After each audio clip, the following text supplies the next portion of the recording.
And welcome to Shadows over Westemar. This is an unofficial game based off of the world. Okay, I forgot to turn off sound alerts.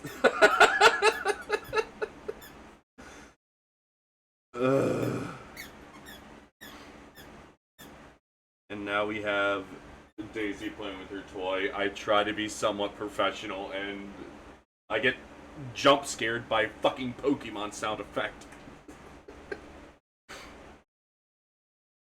Okay. Welcome to the Shadows of Westemar. This is an unofficial live play based off of the world of Dragonheim by the Dungeon Dudes, using the Dungeons & Dragons 5e system.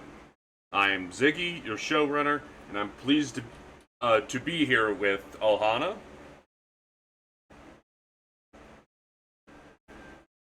I'll be playing Sprock, the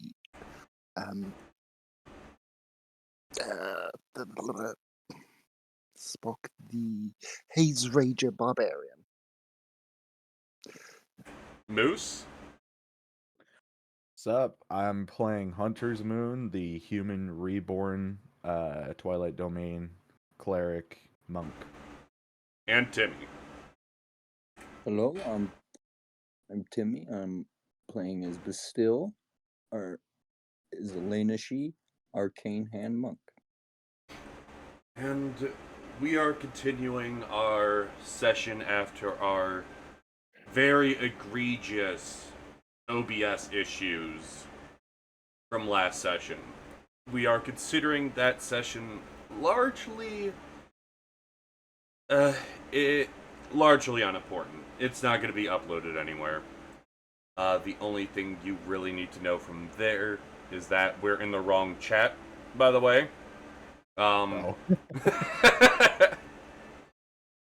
The only thing you need to worry about is that the party got some loot for a robe of useful items and a lantern of revealing.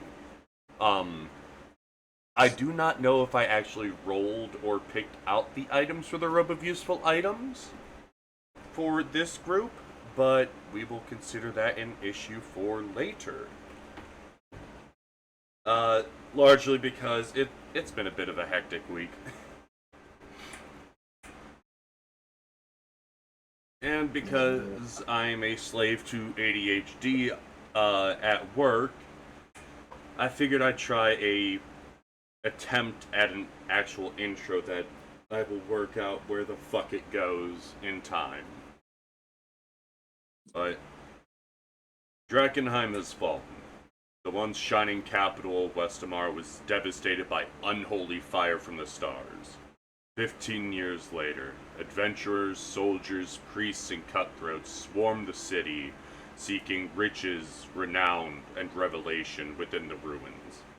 But nightmares and death prey upon those very souls from within the shadows of Westemar. I believe this session we will actually make progress, and I will get on the correct map. We will head over to the Smithy at the Scar, where the party was tasked with communicating with the Dwarves for the sake of establishing some sort of trade deal with the Dwarves and the Amethyst Academy. Hopefully next session we will have a full party again. Unfortunately, the overall issue seems to be work-related schedules.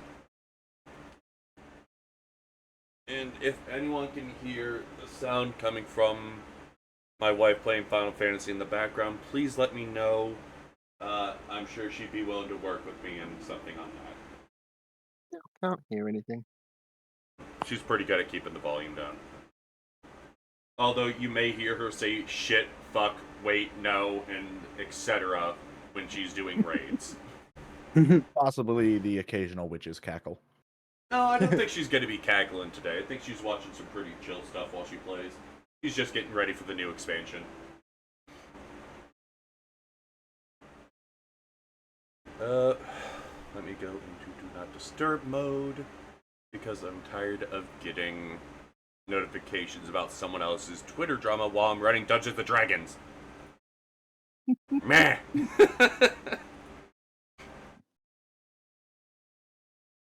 Also, the weirdest fucking thing is that the Smithy at the Scar is technically outside the walls, even though you can see where the walls are. Oh well. That's an issue for people smarter than me trying to do math. And trying to get all my screens work because I accidentally threw a plush rabbit at my monitors yesterday. Blaming those. Excuse the fuck out of me. Blaming you.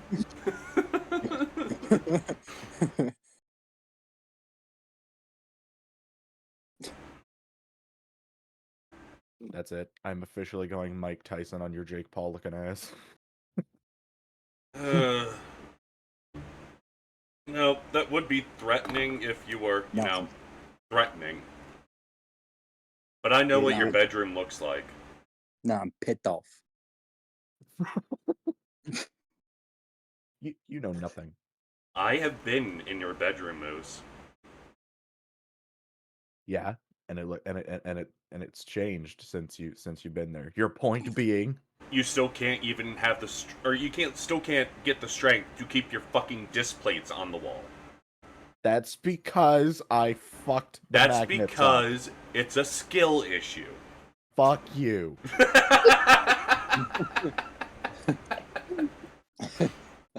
Fuck you. And that's how you know you won the argument. Today is the day before Memorial Day, and as tradition, I like to have a small drink in memory of my grandfather who passed away in 2021. He served in the Marines for 7 years, and narrowly avoided avoided the worst of the Korean conflict. So, in his memory today, I'm not gonna have whiskey, but I'm just gonna enjoy his favorite drink of Coke and say, thank you for your service, thank you for your battles, thank you for your losses, and we remember you. Whether you passed away overseas or back at home, you will not be forgotten.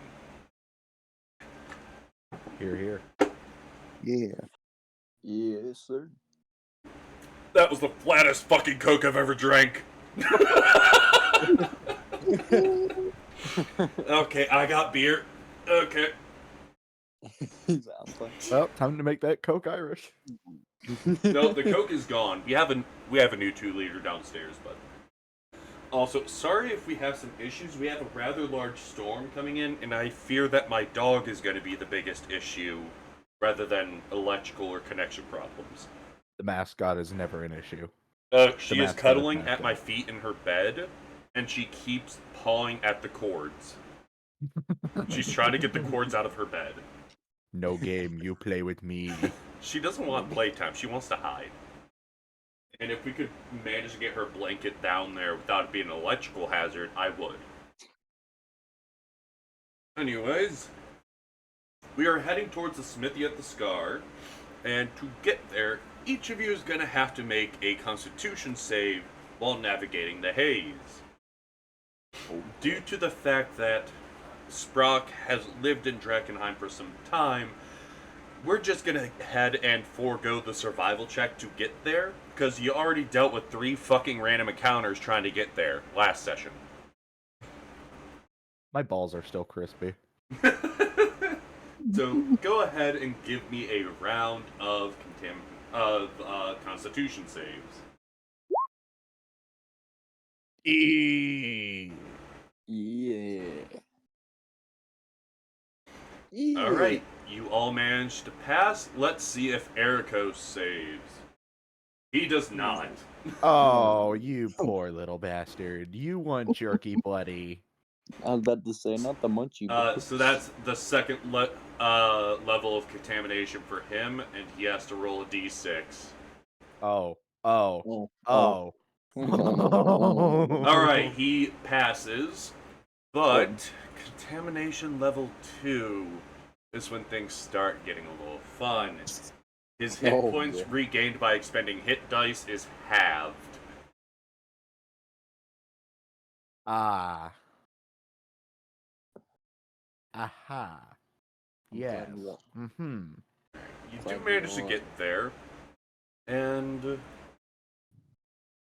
let me find what the fuck I'm supposed to read. That's not what I'm supposed to read. There's supposed to be wrong book, Ziggy. That's Sebastian Crow, not Dungeons the Dragon. God damn it.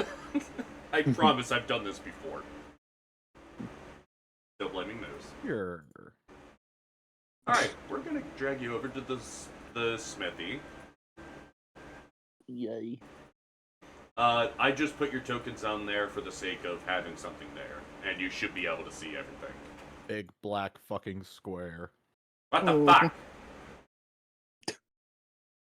This doesn't need vision. Black square. Dynamic lighting, off. Hey. There we go. There are a lot of gents. The smithy on the Scar is a very busy place. Dwarves of seemingly all gathers, and of all variety, work diligently, seemingly endlessly, with whatever they can pull from the crater. You see various different works with meteoric iron and even delirium being handled within this smithy. The dwarves themselves seem very, even more so, enthusiastic with their craft. The smell of ozone and burning coal fills the air, and the sound of ringing steel and crates being moved surround you. Bless you. Fucking rude to interrupt me. You don't get a third bless you. Get your shit together.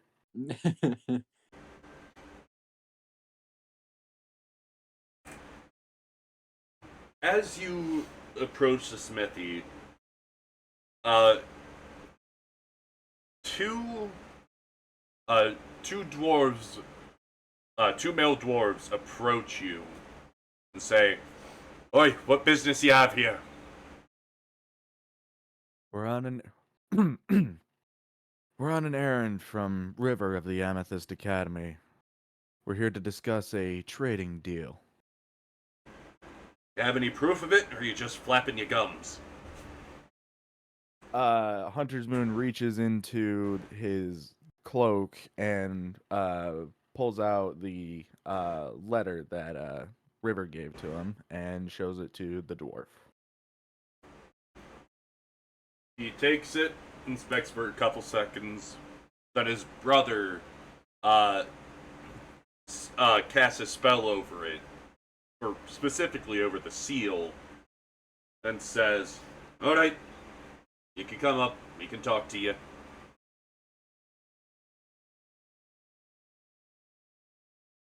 As you approach, the numbers that you originally gathered on the approach are, forgive the pun, dwarfed by the amount of workers are actually here.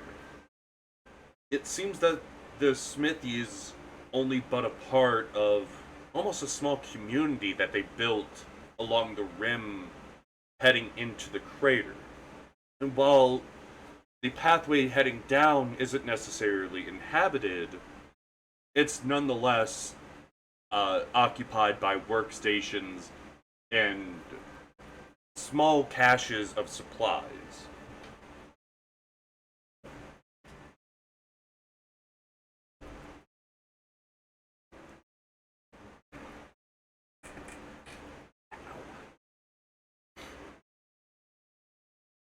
Alright.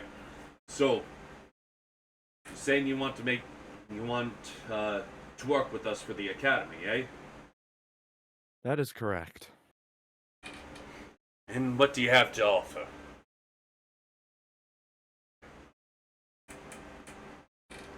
Ow. This is where I turn my head to Sprock because I actually don't remember. We're given a small bag. Mm.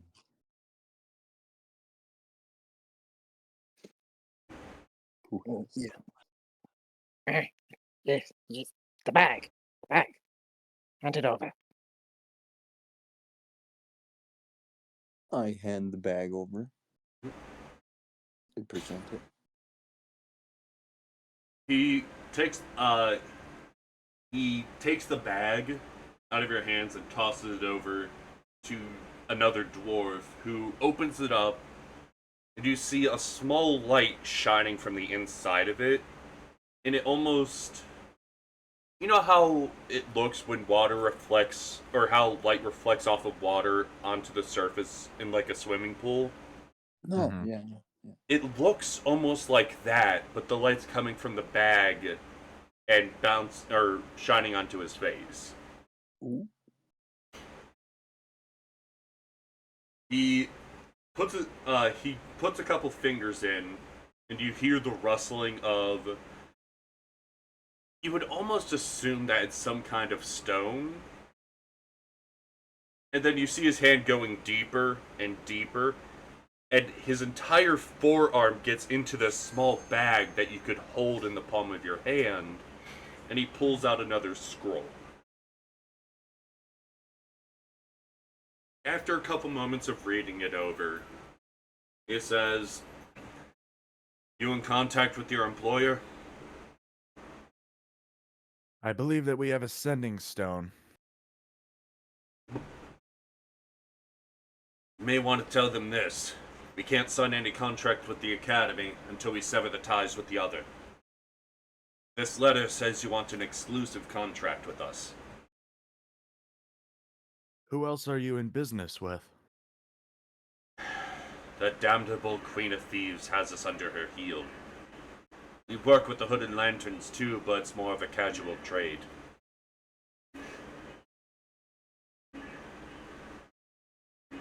Oh yeah, we're actually getting sound off the game now.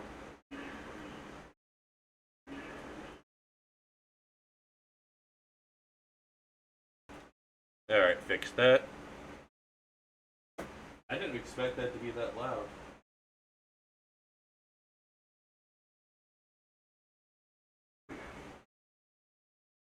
You could tell your employer if you could sever the contract with the Queensmen and have word with the Hooded Lanterns, we'll sign this contract for the Academy.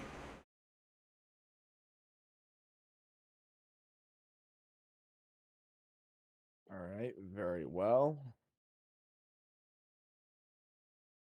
Let's see. We need to send the message through the sending stone. How long can the message 25 be? words. 25 words. And who has the sending stone? Well, we have it. I just said that I had it, but Oh.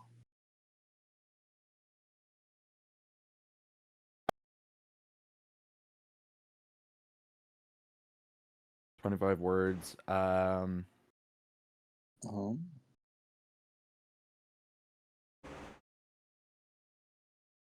The dwarves don't. Maybe like no deal until we handle excuse me. Yeah. Handle their contracts with the Queen of Thieves and discuss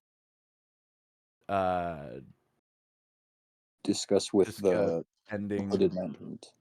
discuss ending their contract with the Hooded Lanterns. I'm not too worried about the Hooded Lanterns, to be honest. I'm not. The Queensmen. Yee. Air That's who I'm- Air Coast is looking over at the dwarves. And then just kind of leans over to Sprock and says, I'm pretty sure they're using us to make sure that they're not the ones disappointing the Hooded Lanterns. Mm. Hmm.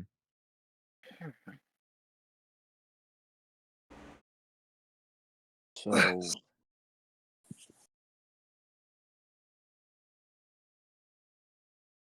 Well, Hunter's Moon kind of looks at the dwarf and says, I understand I understand you wanting us to help you with the Queen of Thieves. They're a damnable lot, but aren't you on good terms with the Hooded Lanterns? Why not discuss the agreement yourselves?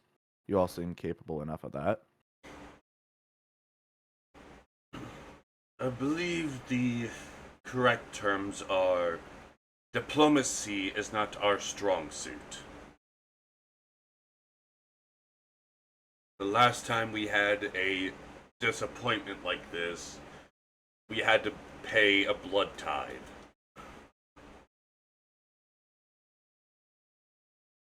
Well, I'm sure we can uh, figure something out.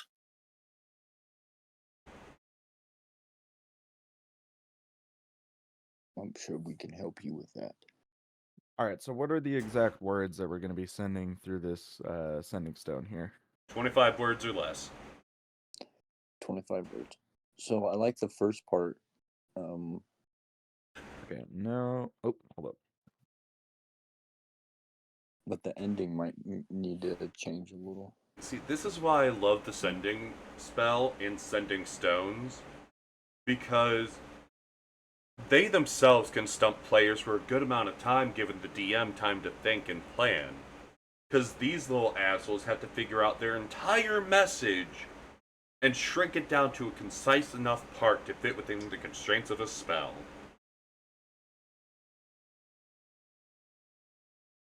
Meanwhile, my dumbass has to figure out how to make every single riddle capable for second graders.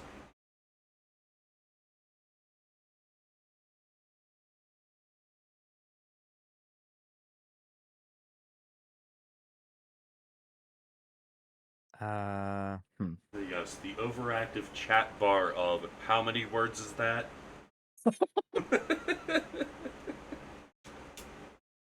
Hmm. Hmm.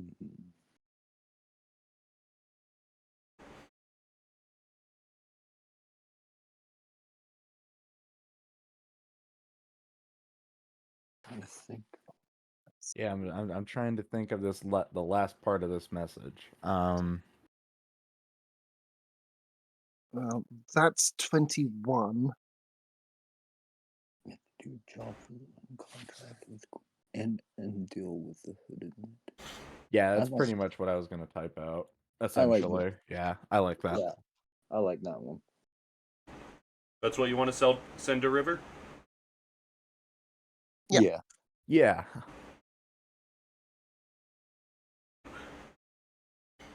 I like the word. You send the message, and after a few seconds of apparently Timmy vaping, you get the message back saying, "Can wait. Careful of Queensmen. They will kill. Tell dwarves we'll send another diplomat."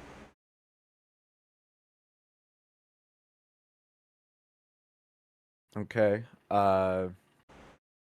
After getting the message, Hunter's Moon looks at the dwarf who was talking to him and says, We just got word back from our employer. She'll be sending over another diplomat shortly.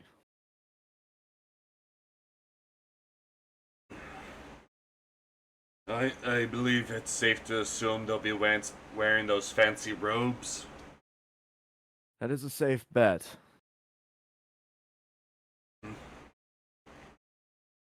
Alright. Look, we could give them about 24 hours. before we stop looking out for them. Sorry, but there's money to be made.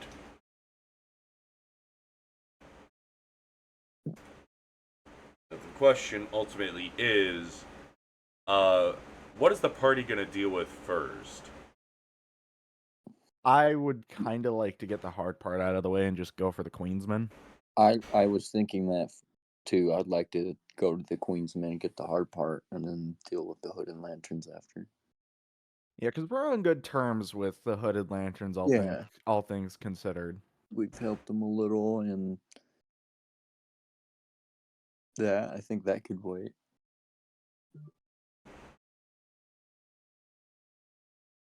Yeah, can do that.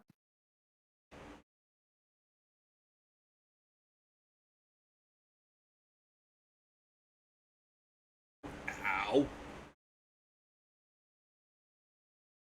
What's up? Just new chair. We're not really new chair, but replacement chair. It's not kind on my back. Damn, I don't want to take I don't want to take a gas canister up the ass if the other one breaks. I have so many questions. All right, so the gas canister is the thing that is like the hydraulics for the chair, helps raise and lower it. If the base of that breaks, all that force is going to go either up or down, and it's not going to go down.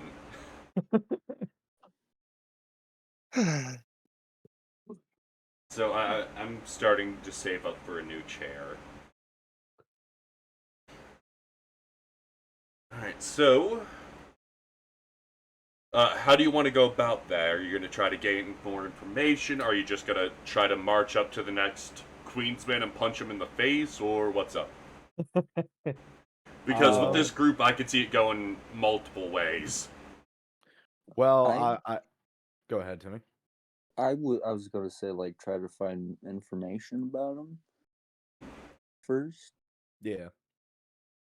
You know, figure out what we can figure out about them. Hunter's Moon asks the dwarf, who was the representative from the Queensman who you set up these terms with? Different person every time. Said that they spoke for the Queen of Thieves, but never seen her, never seen anyone who looked the same twice. Every month they come and take 15% of what we make, and it's becoming less and less affordable.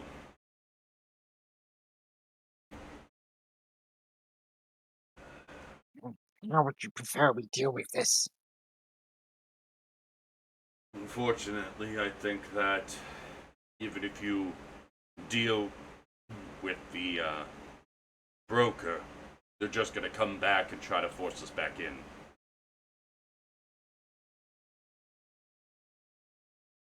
If you're able to deal with the broker, we can tell you about the meeting position that you're supposed to go to. We ask them that we stop meeting at the Smithy because the other people get nervous around them. That sounds like a plan. Yeah.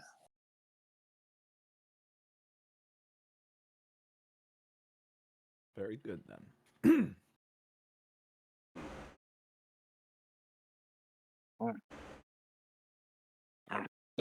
Before we go, can I have a little chat with your Smith? Yeah, just don't bring up his hand. Okay. Spock wanders over to the smith. Smith. How much for custom blade? I draw you plan. Picture in so general. What this traditional goblin weapon? I found pictures. I need one.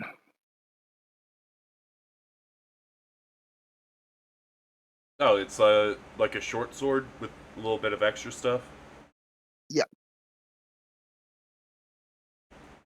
Oh. Uh, basically a +1 short sword. It doesn't have to be the +1, just You want it looking like that. yeah. He looks at it a bit and says, "What kind of material you got in mind?" What you got available? We got classic steel that looks like you yourself have some decent steel on you. We got Yep. meteoric iron that we can craft with. We got delirium that we've been able to make a couple blades with. And we're actually looking at getting a small bit of adamantium. Adamantium sound pricey. How much on delirium or meteor iron? He looks at the picture and looks over you for a bit, goes over to one of the crates and shuffles through it, checking on what he's got. For delirium, I can do about 350 gold. Meteoric iron, I could do about 175. Okay.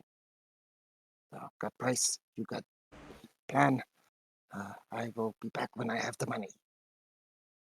You want your blueprint back? I have another copy. Alright. And if you're worried, you could always put half down and you get the weapon when you get the other half.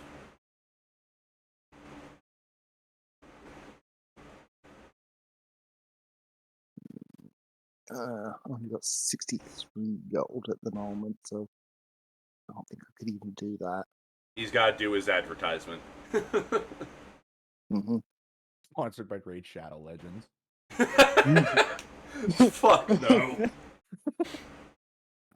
And put 60 gold down.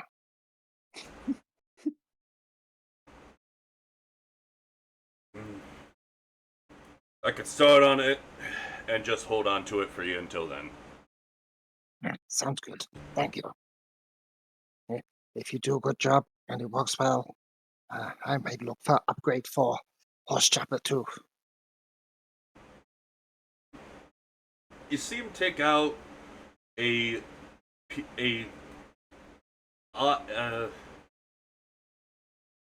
you've been able to look around a little bit at this point, see different forms of the metals at various stages.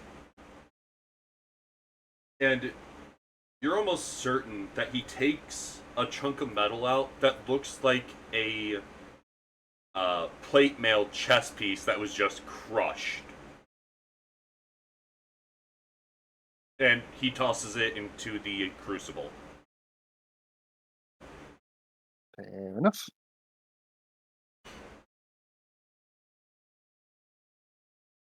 Anything else you want to deal with, or you want to go try to intercept this broker?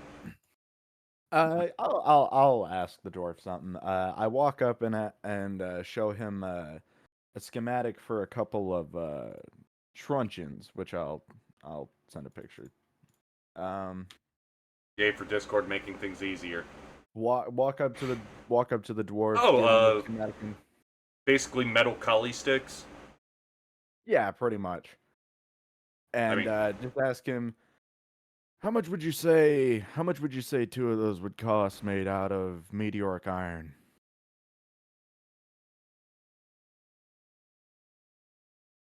How big you wanting them?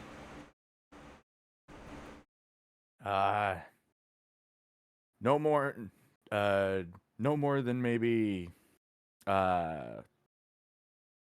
maybe no more than You can use body parts as an example. yeah, sorry, I'm my brain isn't working today.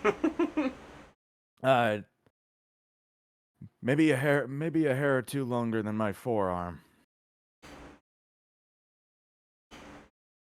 He takes the handle of his axe, puts it against your arm, and puts a couple marks with the pencil on it.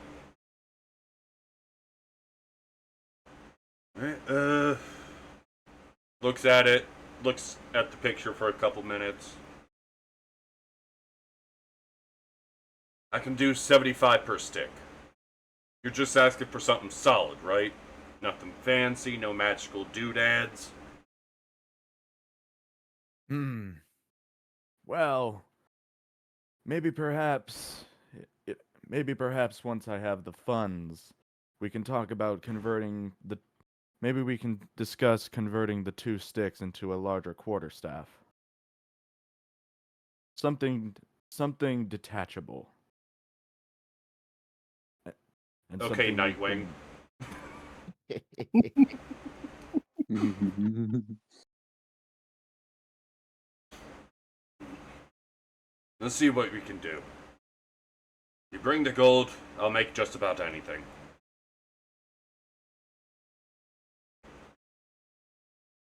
I can leave you 30 gold as a down payment. That's only going to get you one. I'll come back with the rest soon enough. Alright. All right. Hunter's Moon hands him the 30 gold and thanks him for his time. Okay. I have to nitpick a little. If each one is about the length of your forearm or just over, joined up, it's only going to be about 3 foot. So is it more like an eighth staff? Like a what? Eighth staff rather than a quarter staff? I guess if we're being It'd be technical more about like a it. cane.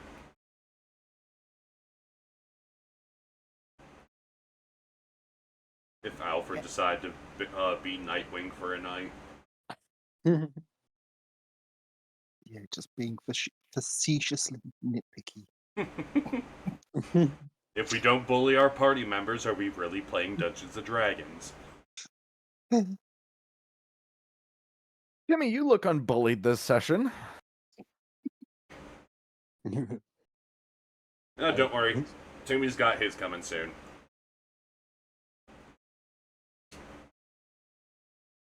I do need to check one singular stat block before I confirm the location you're supposed to be meeting.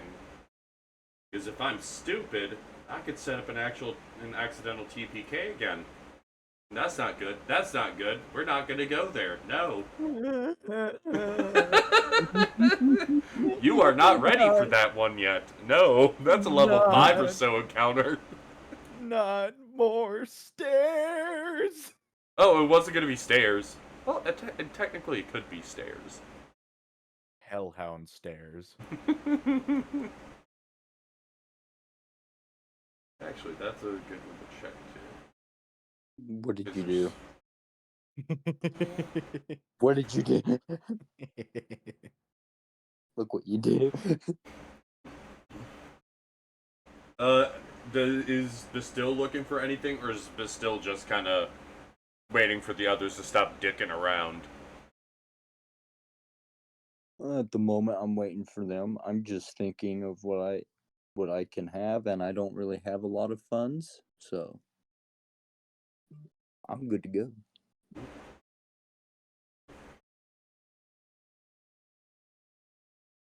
As you head down, the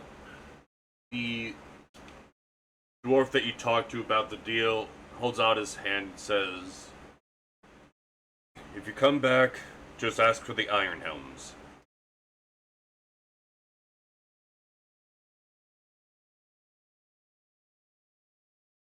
Hunter's Will Moon. do. Yeah, just nod my head in recognition. And on my head as well.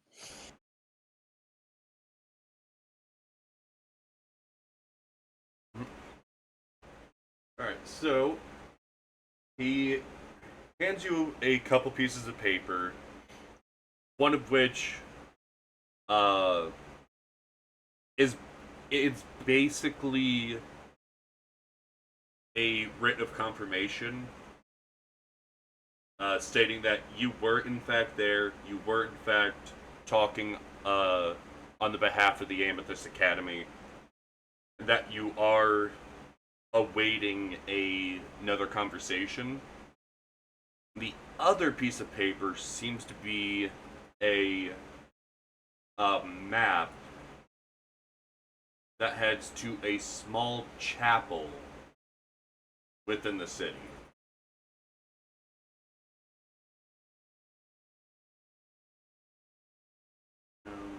Any indication of where this chapel is? It's near the spokes, actually not far from the outskirts of town. And there is an off chance that you might have seen it in your travels through the city already, considering it's near a major road. The chapel itself is the Chapel of St. Brianna. Looks like St. Brianna's to me. I can get us there, no problem. Okay, that is exactly where I thought it was. Awesome. I want to make sure I actually uploaded the tokens correctly, because I have done stupid shit in the past.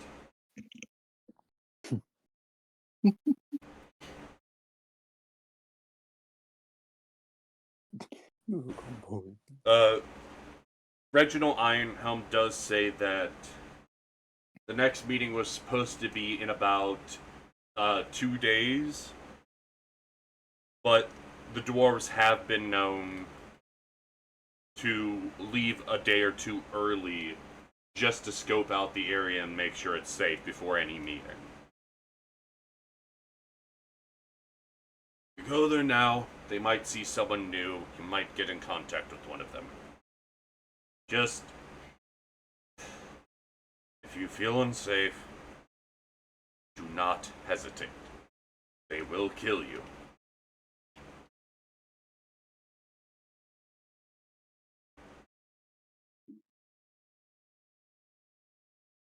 I have no qualms about spilling criminal blood if need be.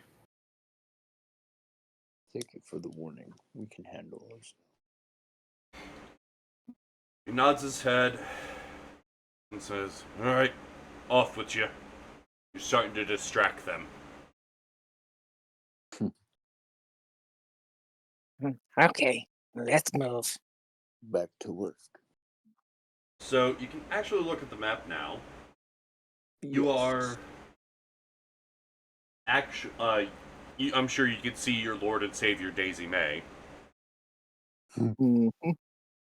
You're going from that point, which is point 19, to point 20, which is over Okay. here. A little over half a mile. I like that they did that, though. Yeah, I like that. Thank you, Dungeon Dudes. I don't have to guess things anymore. I can just use this map. There we are. You sit by the spokes. Chapel. Okay, now the I was about to ask if we should like maybe take a little bit of a rest before we interact with the Queensmen. Best rest once we're out of the haze. Yeah, like once we're out of the haze. Yeah, you won't be able to take a long rest in the haze at all. Literally in the rules.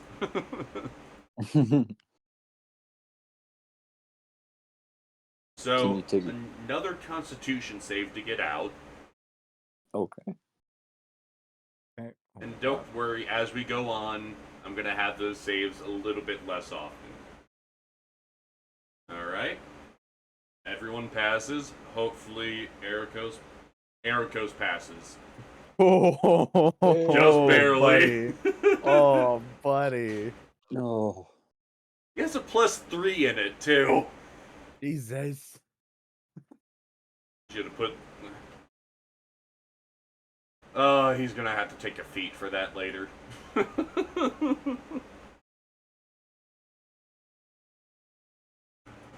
Alright, so you do get out of the haze, and we're gonna say that you get about here.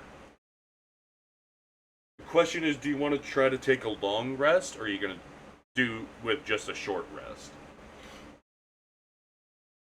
Mm, Mm, are you what you feeling? I mean, I still have one of my spells left, so if things get bad, I can still do something. But do you feel safe with only one spell? Not particularly. I can go either way. It really just depends on y'all. So we can do a long rest, and we're gonna do classic keep watch rules. A long rest is 8 hours. Okay. All right, I will. And like Hunter's around Moon this would. point, uh it is only about noon, maybe 1 or 2 o'clock.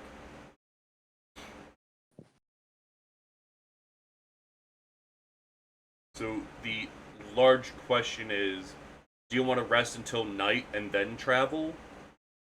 Or are you just gonna try to hold down until morning? Um,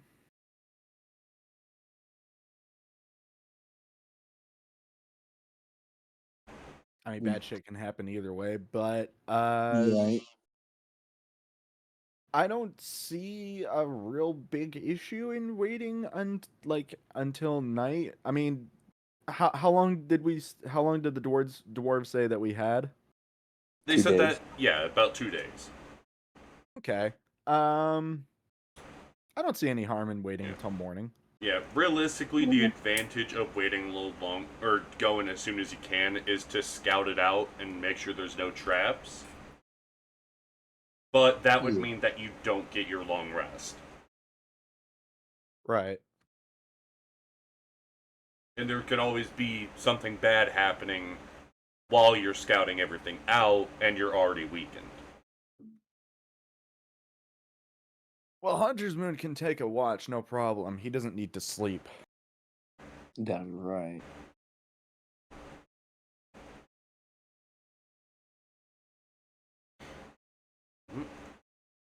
Well, if he doesn't need to sleep, he can do all watches. Yeah, it's same with like Warforged. They rest, but they're alert. So Alright, so go ahead and. What the fuck was that? Oh, did you actually hear me pop my knuckle? No, my neck just felt weird. Oh. I always Oh. worry if people hear me popping my knuckles too. But, Alright, so Hunter's Moon is the only one watching?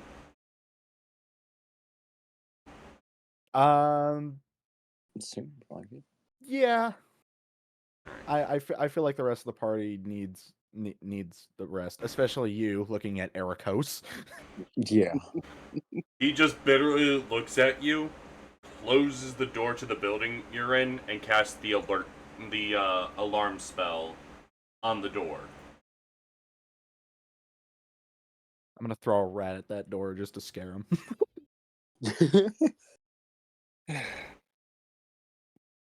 Throw a gerbil, maybe we'll think a hellhound.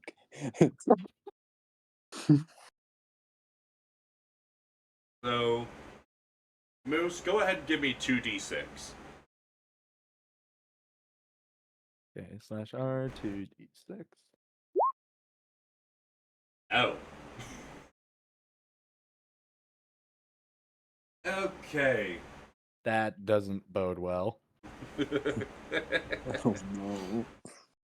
So, while everyone else is resting for the night, you start hearing shouting, and it sounds fairly close.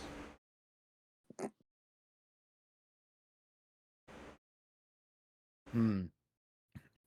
I'm gonna try and before I wake anyone up, I'm just gonna try and Keep my body around the corner next to a window and see if I can maybe hear what the shouting is about. Give a perception check. Yeah. Damn. 20. Oh yeah. Alright, so you notice that there is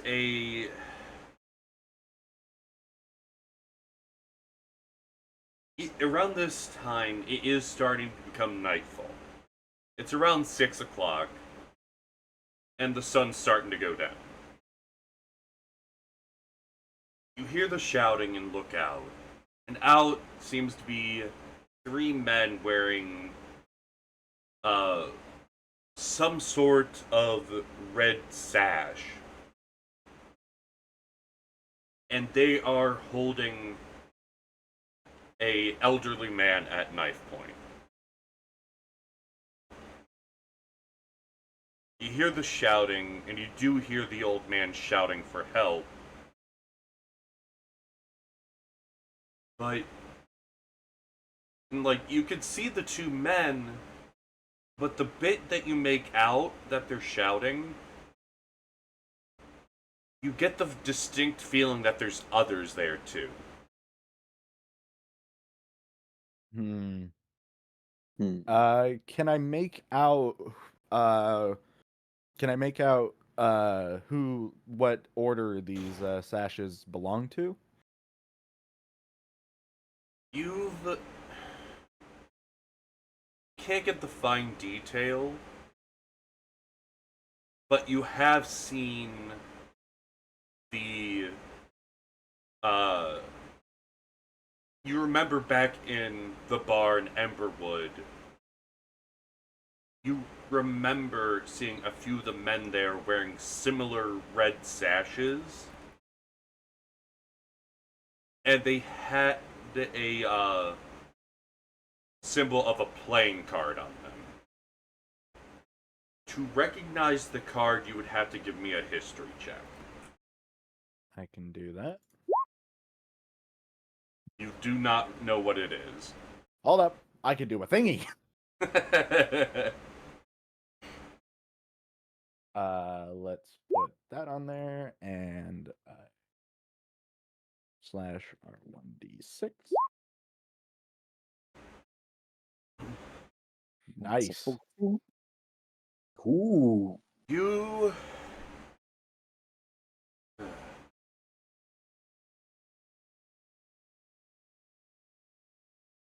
the image flashes through your head of the night where your home was attacked. You remember a few of the brigands that had attacked your home were wearing similar sashes, each one with a different playing card embroidered on the sash. The symbol itself seems to be a unifying banner, similar to mercenary groups who are hired by the same person. And It's you the would Royal Flush Gang. you would recognize that these are symbols by, or that are used by recognized gangs within the Queensmen.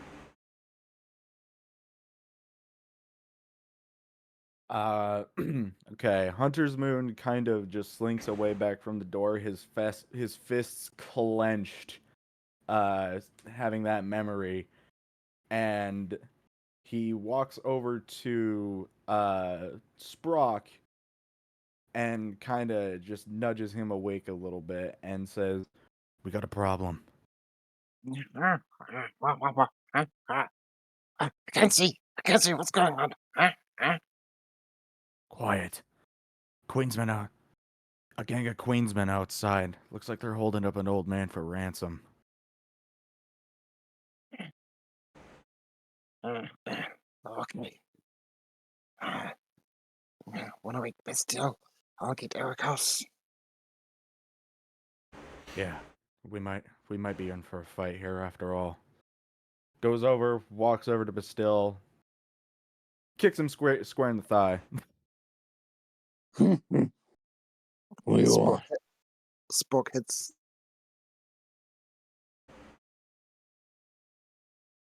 Hello? Hello? Hello? Alright, I hear moose. Hello? Okay. I Hello? think Discord had a hiccup. Yeah, that happens. We were just waking people up to potentially prepare for trouble. Yeah. Hunter's Moon was waking Bastille, and Sprock was shaking Ericos awake, saying, Hey, wake up. We got some action outside. As I get up, I give a Gibbs slap to the back of Hunter's Moon's head. Ericos wakes up, and you hear him mumbling, I swear I wasn't mixing the horse. What? What? From outside, from outside the door, I just hope that Ericos can just see one, like a fucking eyebrow raised through Hunter's Moon's like scarf mask.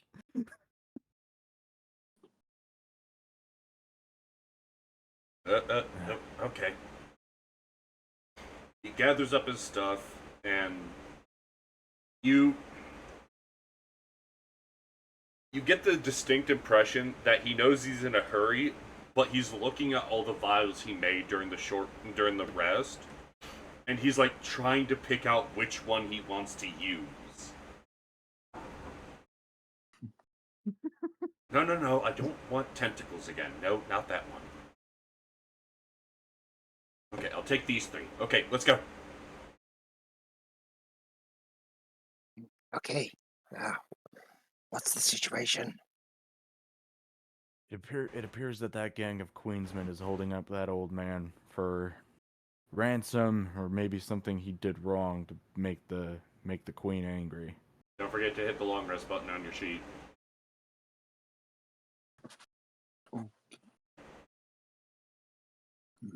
Queensman. Always hated them. Okay. I can't tell what's going on or what they're saying, but I can't allow that man to get hurt if I can do something to stop it. Okay. What's the plan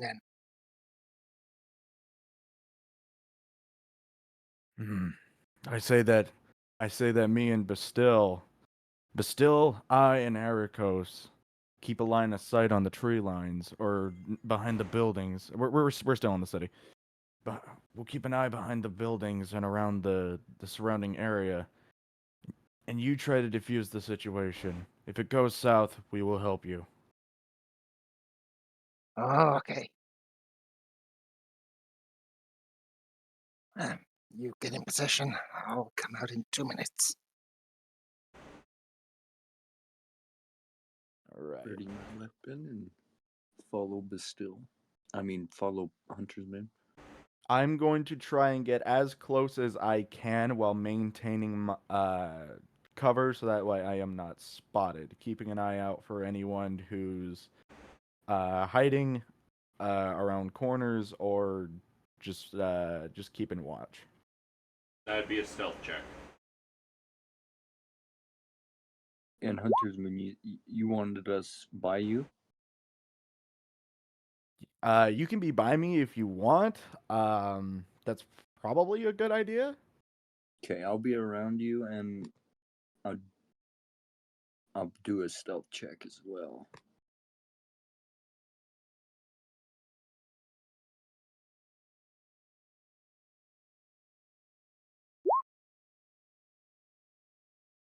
Oh.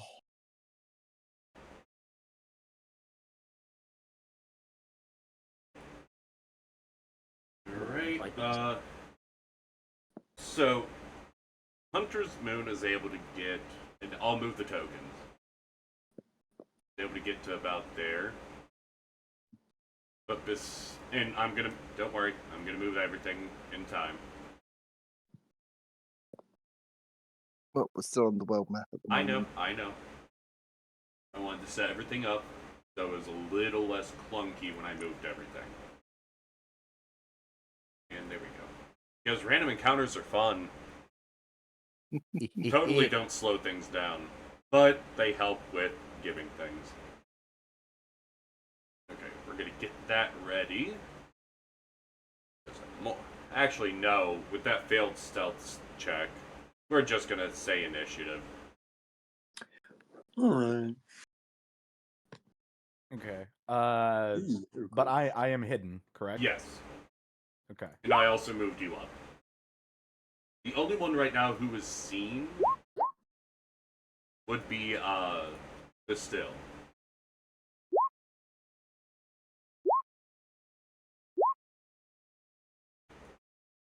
My fishy self.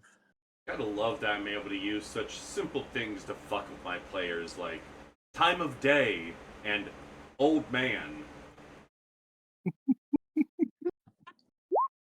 I'm getting bullied by the dice.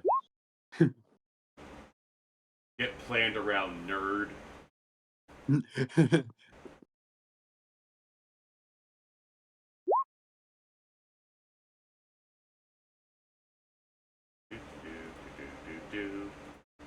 God damn.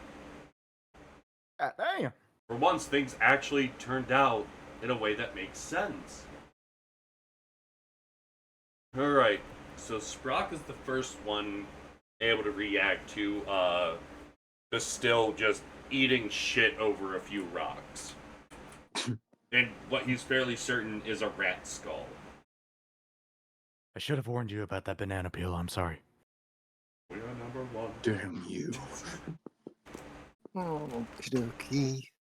Sprock's gonna move 30 feet to there, and it's just gonna call out, Hey, what's the idea here, Longshanks? You hear the big dumb guy, or who you're pretty sure is dumb. You're fairly certain he was just chewing on the handle of his dagger. Shout out, "No bastard owes us money. Just get out of here before we decide you owe us money." No deal.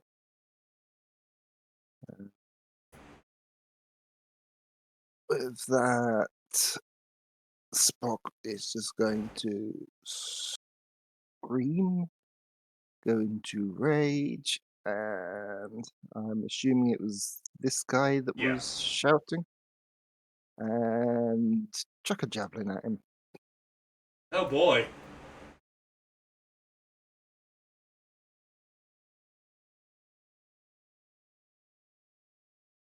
That is a Oh. miss. Oof. No. You throw the javelin, but it snags on one of the flags that are still hanging off the building and just kind of clunks sideways on his shin.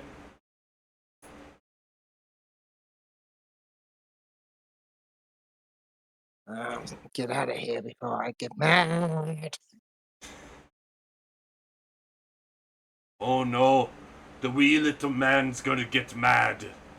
Whatever will I do?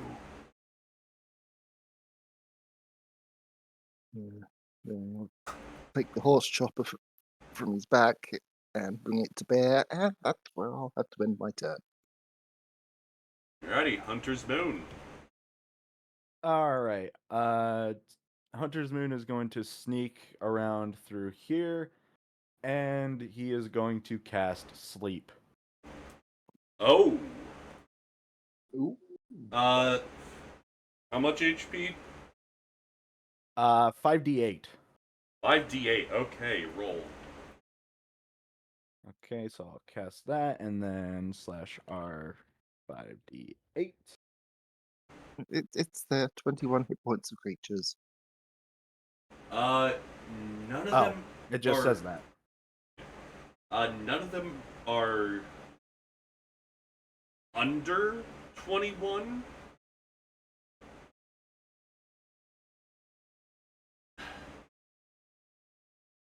Hmm.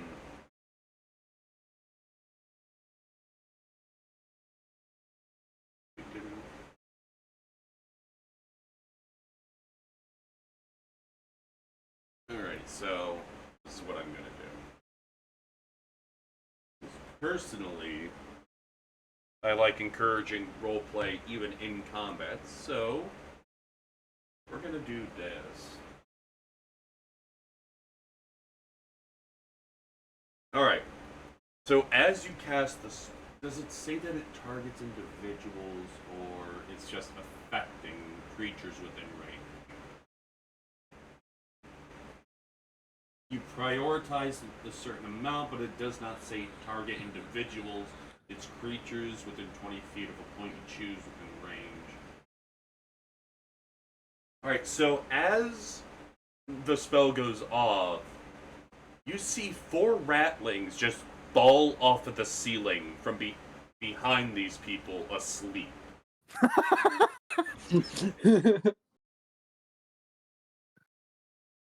They look back shocked and confused at the ratlings because they didn't see you cast the spell either.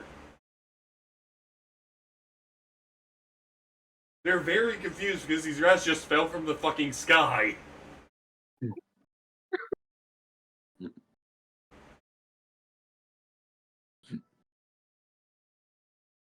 And okay, but none of these guys are affected. No. Nope. You did get them distracted, though.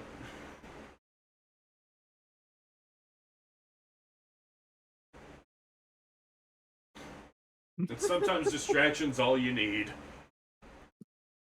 That's a lot of rains. That is 20 HP of rats. Oh.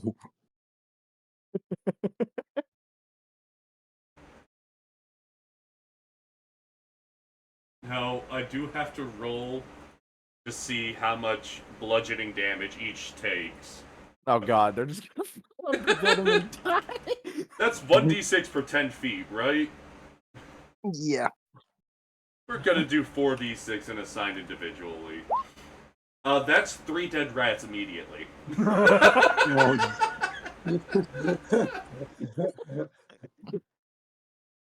So you just see 4 rats flop. 2 of them land on their head, and the other one gets ripped in half by a rock that's just angled perfectly.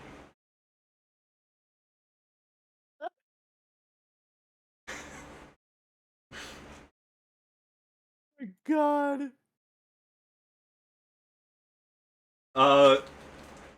We're gonna go ahead and have the...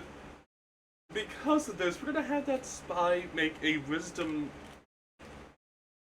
check to see if he keeps focusing on the person he's supposed to be focusing on. He does, but do the thugs? Only one does.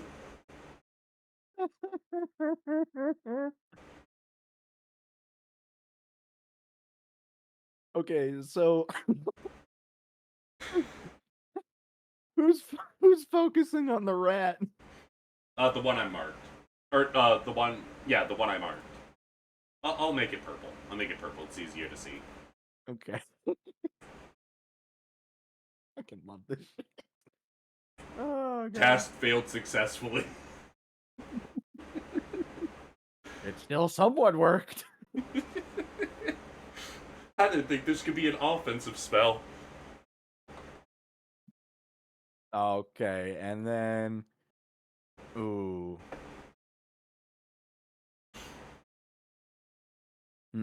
You know what? No, I'm going to keep myself hidden and keep the goodies for later. Okay.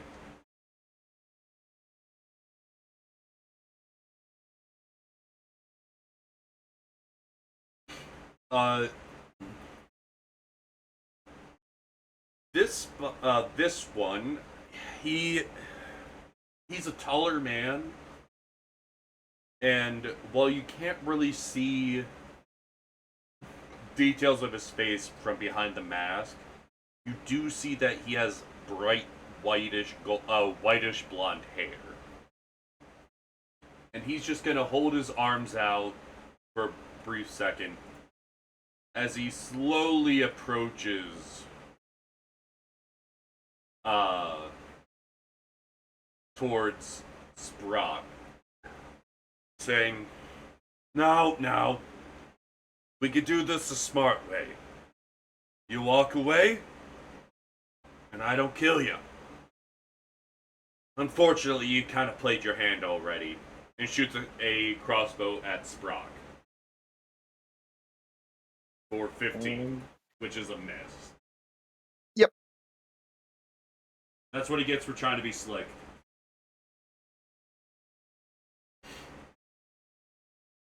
He misses, which means it's Ericos' turn.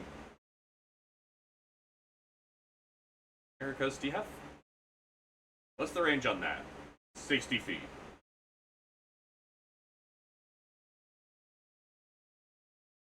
55 feet. So Ericos is gonna pop up and use Poison Needle. Oh. That's supposed to come out as a ranged attack.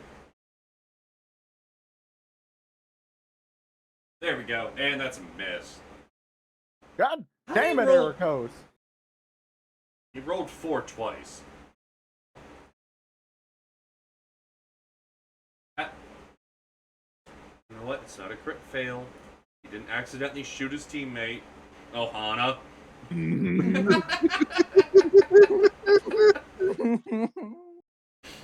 uh,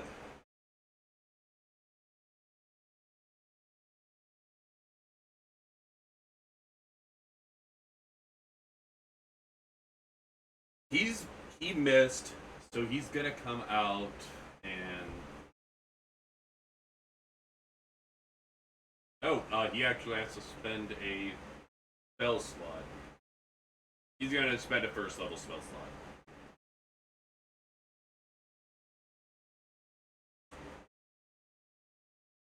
And he's going to use Transmorgifying Elixir. Huh?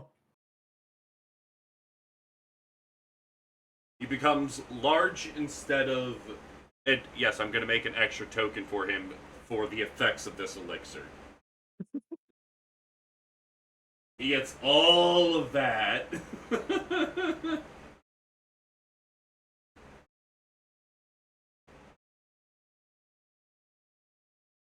Then he's just gonna... he can't do the intimidation check he wanted to do. But he's just gonna charge forth. 10, 15, 20, 25, 30. And get there. Also, Ericos, why is your health so low? You're supposed to have more. Supposed to have 30.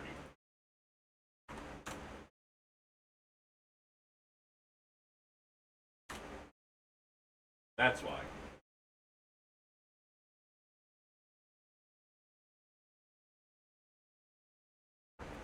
And that's going to be his turn. But still,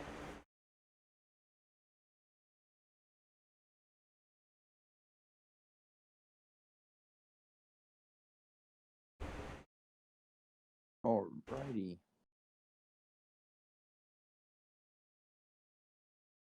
Let's see how far I am.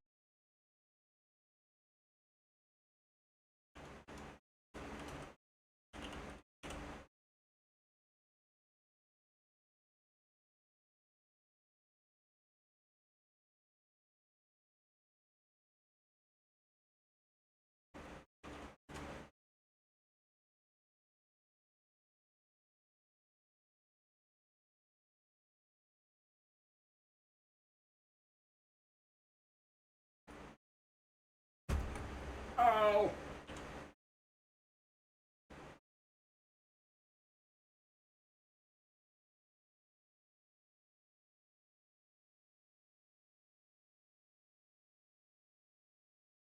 I'm going into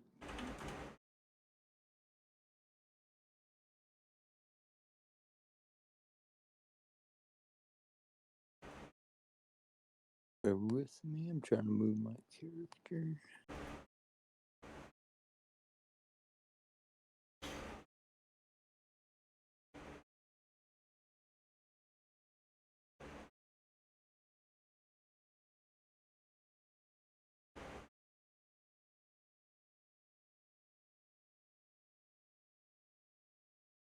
All right.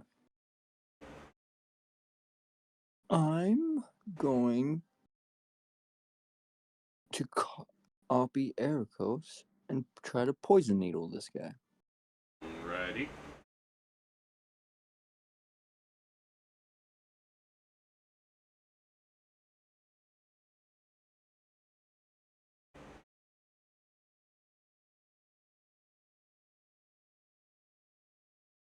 Uh, 13 hits.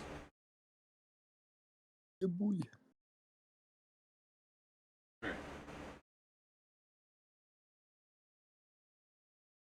Alright, so that, uh, 6.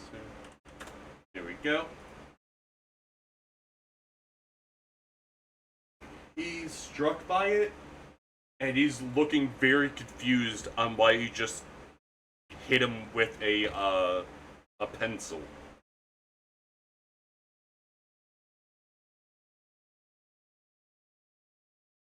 Well, in a previous life, but still was John Wick. You know.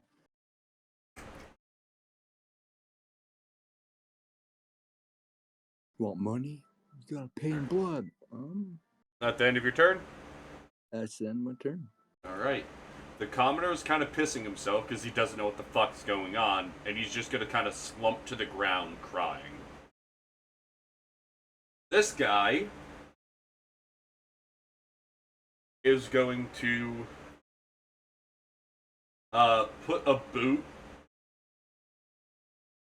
on the guy's chest and try to shoot a crossbow bolt over at the big guy being Ericos.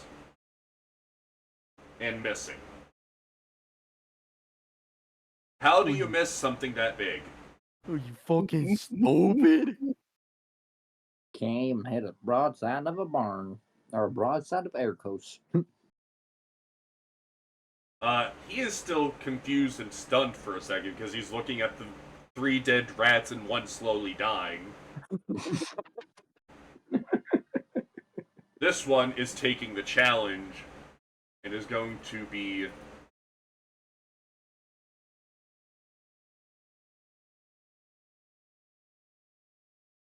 uh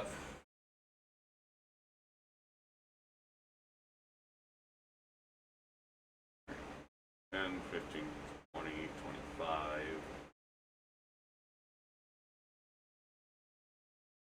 And he's going to take a shot with this heavy crossbow at Sprock for bad-mouthing him.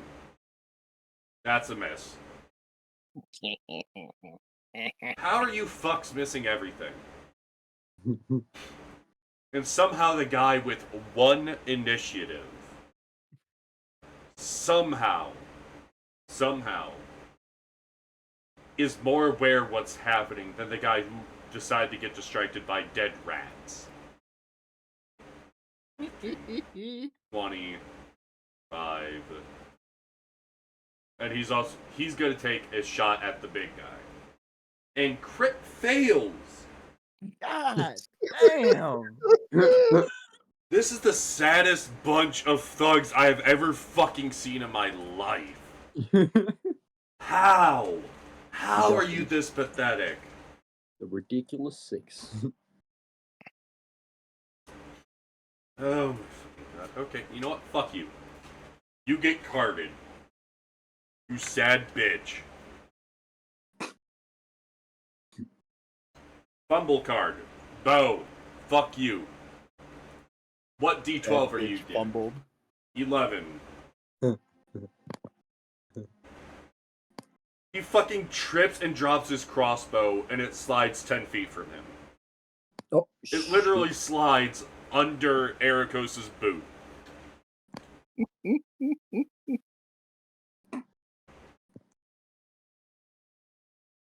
These poor bastards. Okay, Sprock. Let's see how many you killed.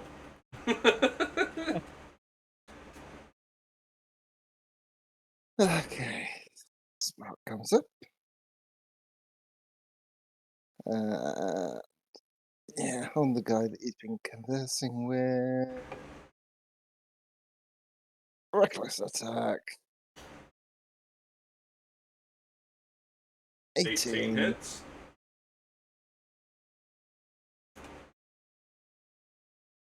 God, Or God, damn, Jesus fucking Christ. For for 18. 18. You chunked him. He's not dead, but he's definitely hurt. You were saying?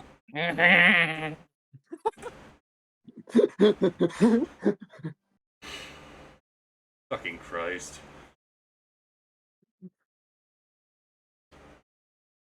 Oh, I love it when Sprout goes murder hobo. Anything else, Sprock? Uh, dun, dun, dun, dun. Nope. Okay. Hunter's Moon.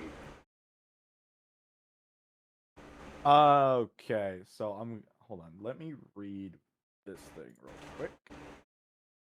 The attack action. Okay.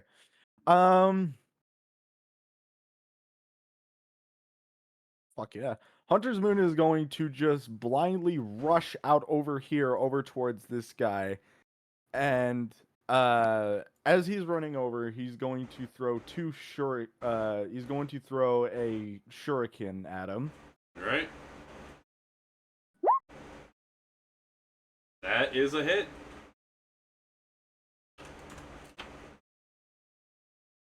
And then, as he's rushing over, getting closer to him, he's going to fucking cold cock him in the face. And fucking knee him in the stomach. And that will be for a... Hold on, that is a key. So do that. And the... where are you? Where are you? I just saw you. There you are. Bitch. There we go. Flurry of blows.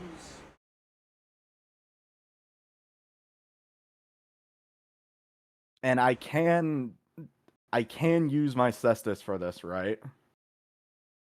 This weapon. Yeah. It's All a right. pugilist weapon.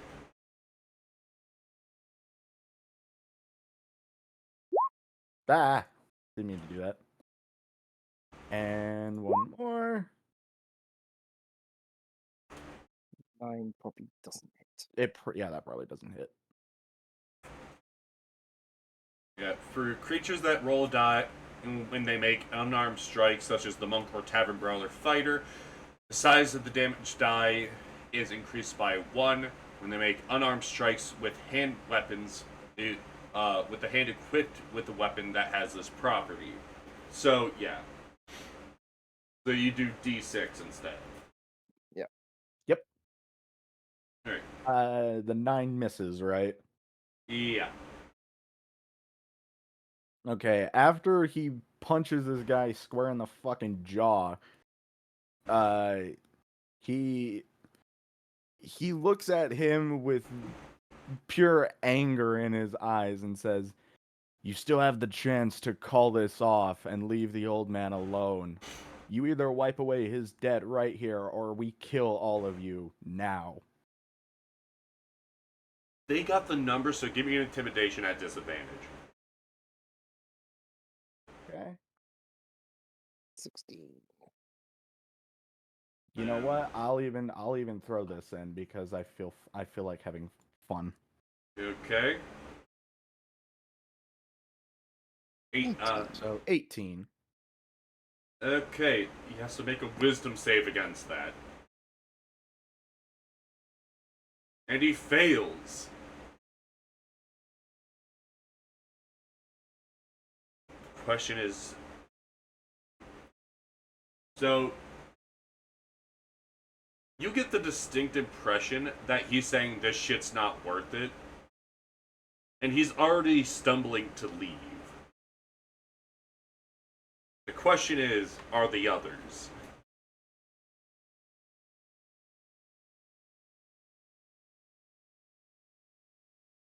Anything else you want to do? No, I'm good. What the fuck did my... Did I accidentally close that sheet? I wasn't supposed to close that sheet. Bitch. That's what I wanted to do. Okay.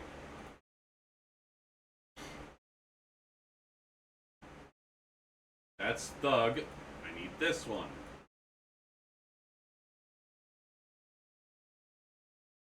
He's gonna step up and make 2 short sword attacks against Sprock. Both hit because they're at advantage. Mm-hmm. And that's gonna activate sneak attack for an extra 2d6. 8, 5, 8. So that'd be 21. 21. So But it's half. Yep. Yay for rage.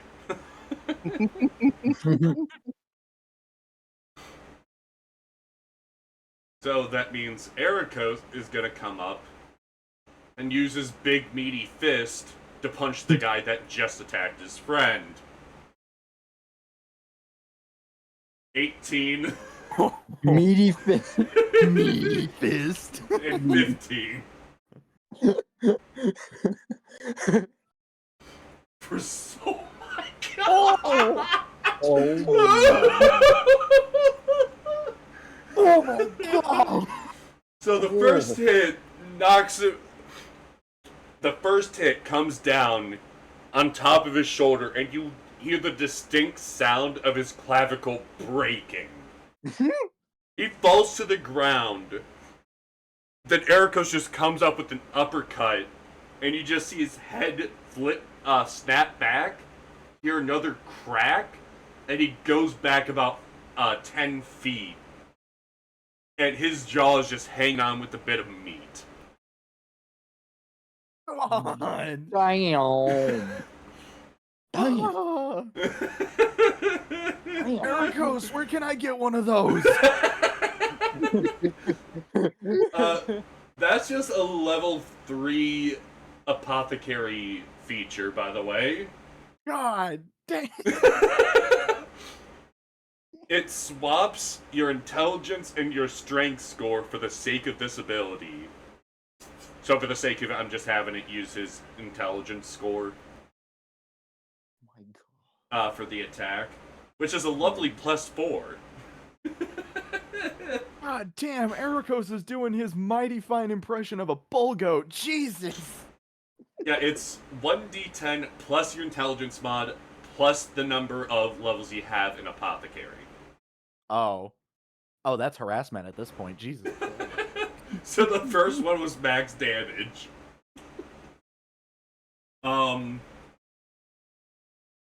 Then with that, he's just gonna let out a bellowing roar to try to intimidate the rest of them. For a 20. Oh. Let it be known.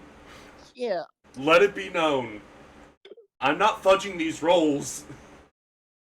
This is all legitimate. The most beautiful encounter. So, 1 save, 2 fail.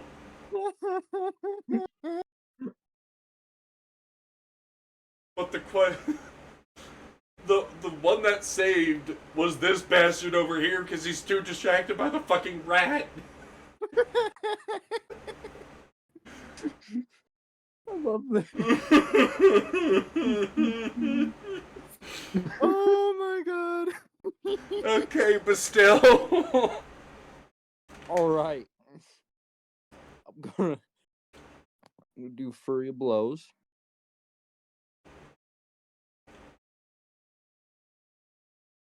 But you gotta take an attack action first. Oh, I do. Yeah. I'm going to jump. I'm gonna run screaming and do a Liu Kang dragon kick Oh god. to the thug's face. And would I have to do a strike before? That'd be an unarmed Yeah. strike, yeah. Okay. I'm imagining Bastille doing An that 8 fucking misses. bicycle kick. Oh. As I lay on the ground, Well, sad that yeah. Hmm? Well, you took the action. The question is it does it have to hit for unarmed strike? I don't think so. No. Immediately after taking the action, you can make a flurry of blows check, attack, whatever. God, that would make Monk fucking suck. Yeah. and then I'm gonna do spinning back fist to the dude's face. 18 hits. Oof. The next attack, because that's 2. Oh, I have one more. Yeah, with flurry of blows, it's 2 attacks. Okay. And I go, you want money? Well, I want your balls, and I'm gonna knee him in the ball. Oh no. Please tell me. 15 hits. For 3.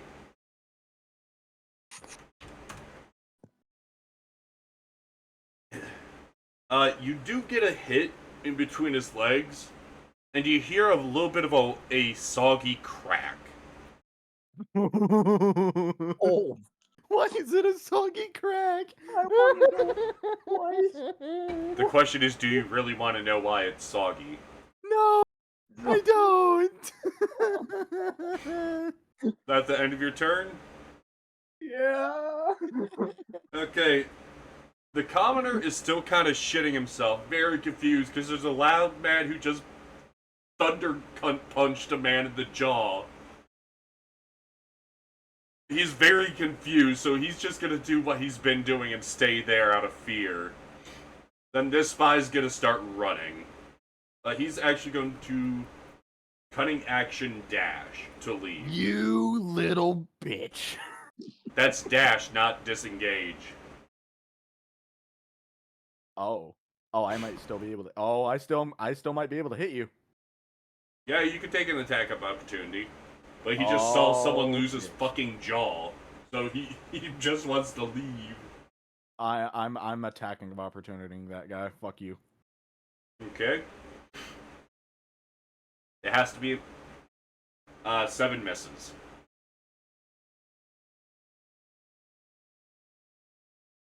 Get your ass back here. Boy. Okay. This thug is no longer distracted.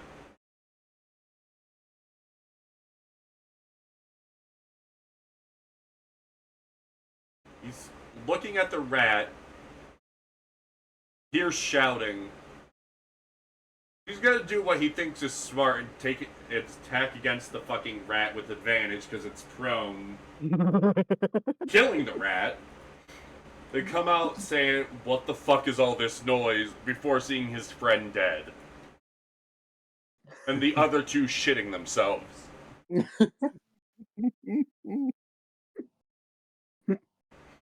He does not know which way to go. Because there's a single person above him, but his friends are kind of outnumbered below him. He's not very smart, so he's kind of freezing. This guy is terrified, so he's gonna try to run, causing attack of opportunity from 2 people.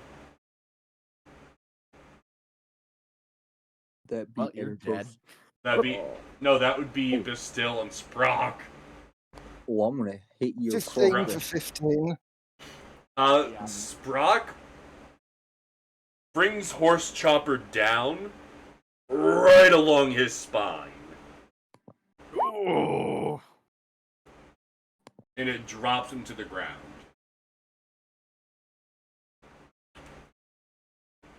Bastille, you can actually save yours if you wanted to.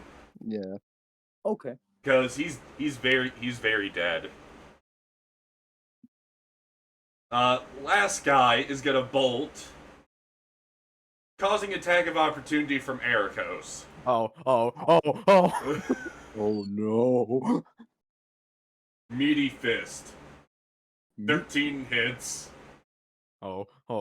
for 8. You hear he just brings his meaty fist back, It slams into the back of his shoulder, and you hear a pop, and his arm just hangs limply as he's running.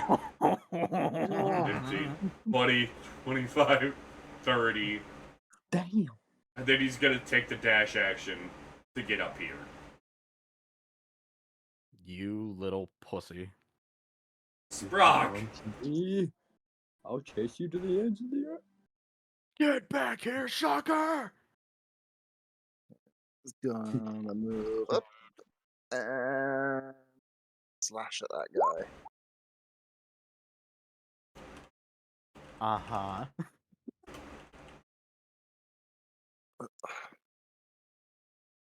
Oh, that's a hit for 22.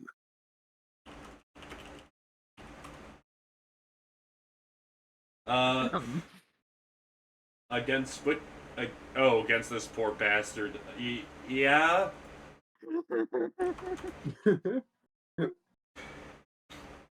Poor bastard just clubbed a rat. Didn't know what the fuck he did wrong. He's just confused. He's alive, but he's very bloodied and confused. And I believe that means it's Hunter's turn. Hunter's Moon is pissed off. He's running all the way over here and grabbing this son of a bitch.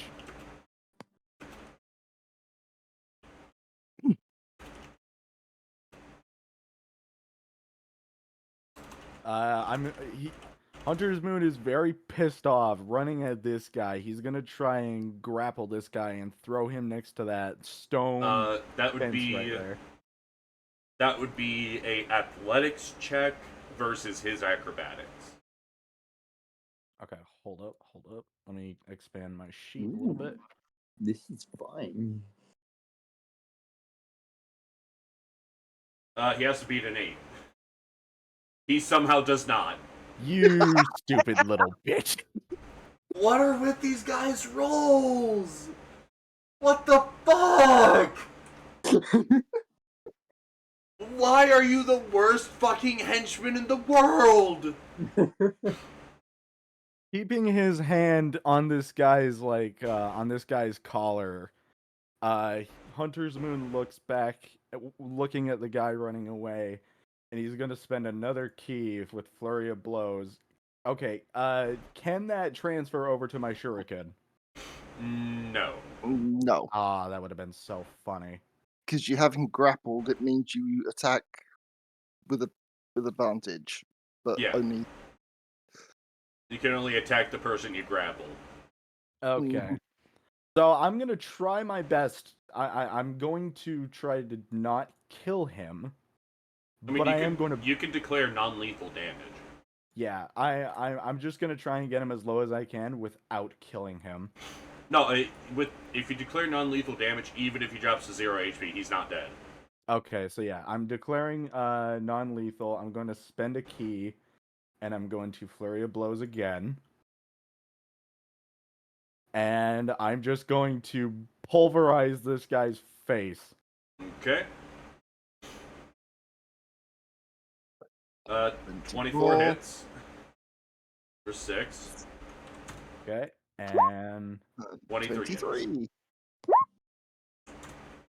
He's not quite bloody.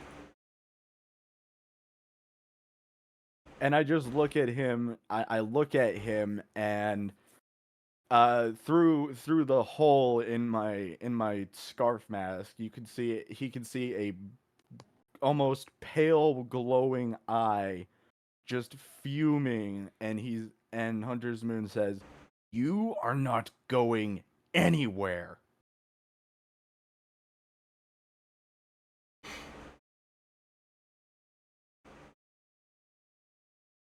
Forgot them.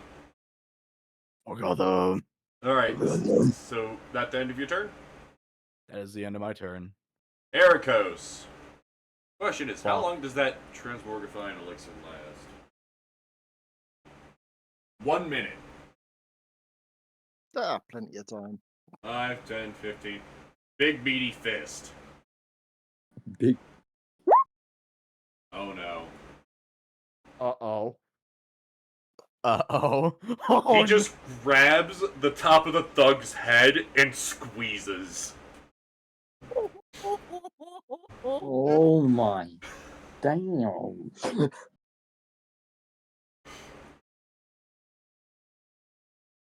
He's dead.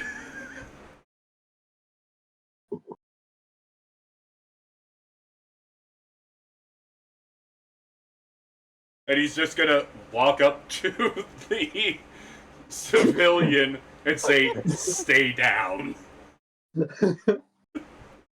He's still got a bit of brain and hair on his hand as he says it. But still. Alrighty. Evercoast, the nuisance cleaner. How often can he use that?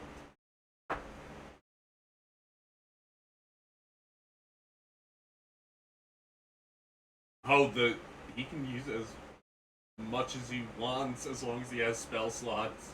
Walks up there. Alright, let's.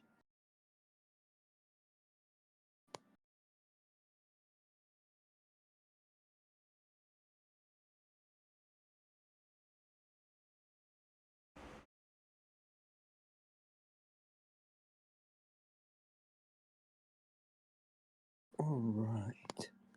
Or got them. 4. Yeah, Shut up. it's literally just equal to the amount of spell slots he can spend. Oh. So a maximum of 2 times, 3 times for right now? No.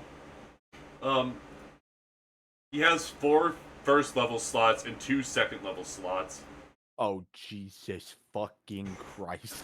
I told the dead at the thug. Yes.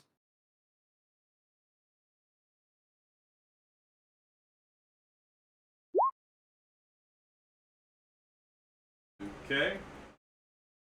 Needs to make a wisdom save. Let me. He fails. Yeah, you stupid. That'd be 1d12.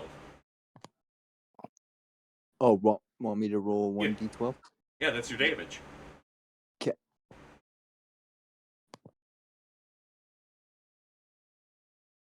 Max damage. That's sexy. Leave me alone! Ah! Akira! Is that the end of your turn, Bastille? Yes. I'm surprised this fucker's still standing. The commoner is in the fetal position now. The spy is gonna try to escape. That would be another opposed athletics versus acrobatic. Alright, I got one more of these left, so let me put this up as well. Well, Oh, well, yeah. I it should would wait. have to be immediately. Yeah, so you have to declare immediately. So go ahead, give me the d6.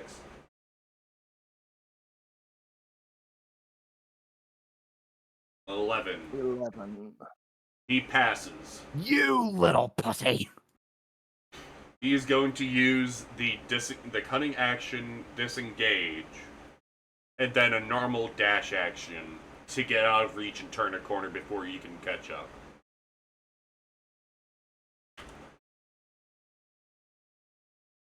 The thug is gonna just dash. He has no idea what else to do.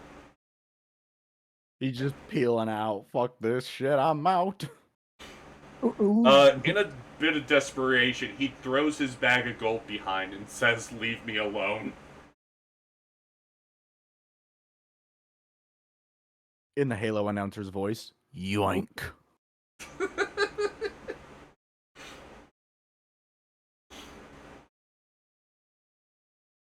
And that's the end of it. So, I think for now, this combat went on a little longer than expected. We're gonna take a little break. Okey-dokey. get drinks that you need, grab a little bit of food if you need to. Be back here in about 10 minutes. Hell Sounds yeah. good. All right. See you soon.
And we're back with the bullshit.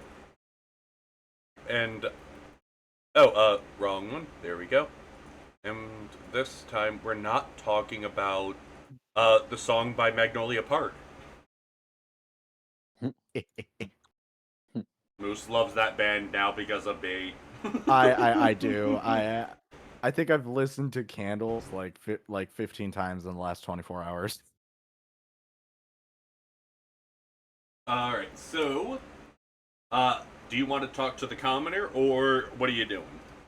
'Cause Yes. you got 4 dead bodies around you. Yeah, Spock's gonna check this bodies for loot and retrieve his javelin. Oh, I also did yoink the gold bag. There was that brought. 27 gold pieces and 15 silver pieces in the bag. Okay, not 57. Jesus. I'm also gonna. I swear to God, Twitch, I was just on break for fucking 10 minutes. You couldn't have 50? had the ad break there. God damn it. No, well, it doesn't matter. The recording won't show the ads. Yeah. How many silver pieces did you say? So, I think I said 17. 17. Good. Okay. I'll also look at the bodies. Hunter's Moon is going to hold out his hand to the terrified commoner and ask him, "Are you unharmed?" He is terrified. This man is easily approaching his 60s, if not already in his 60s. What is this? What is this? I'm sorry, but my wife is protesting that Daisy has stolen her spot on the bed.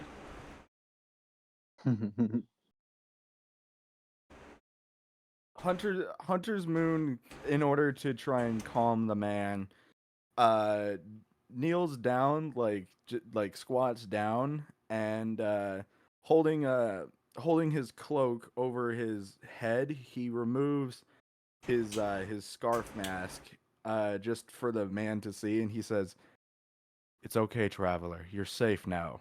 I'm here to help you. You don't have to be afraid anymore."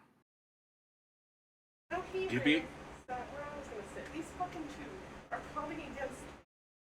Koa has stolen the spot that Megan was going to, so now neither of her spots are available. They're plotting against me. Alright, give me a persuasion check. Okay. Because we know that monks are known for their charisma stat.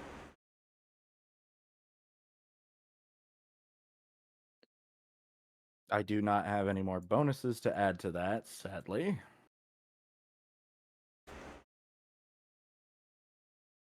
He is unconvinced that you're not gonna hurt him.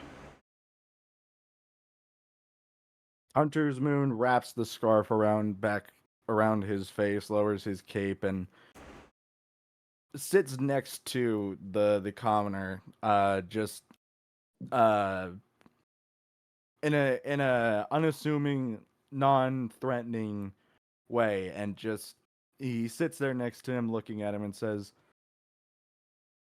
How much did you owe them?" 300 gold. Do you have any? Go ahead. Go ahead. Musa, then go.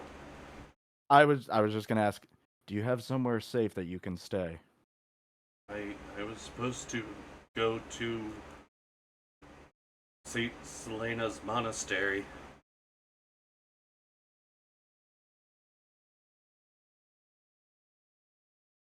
Hunter's Moon he puts his hand on his shoulder and says, We'll help.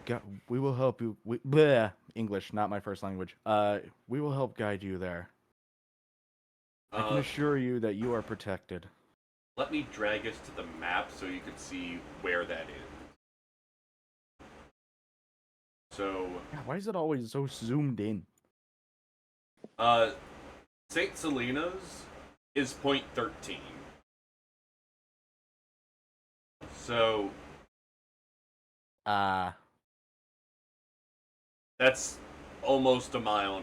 That's a bit over a mile. I mean,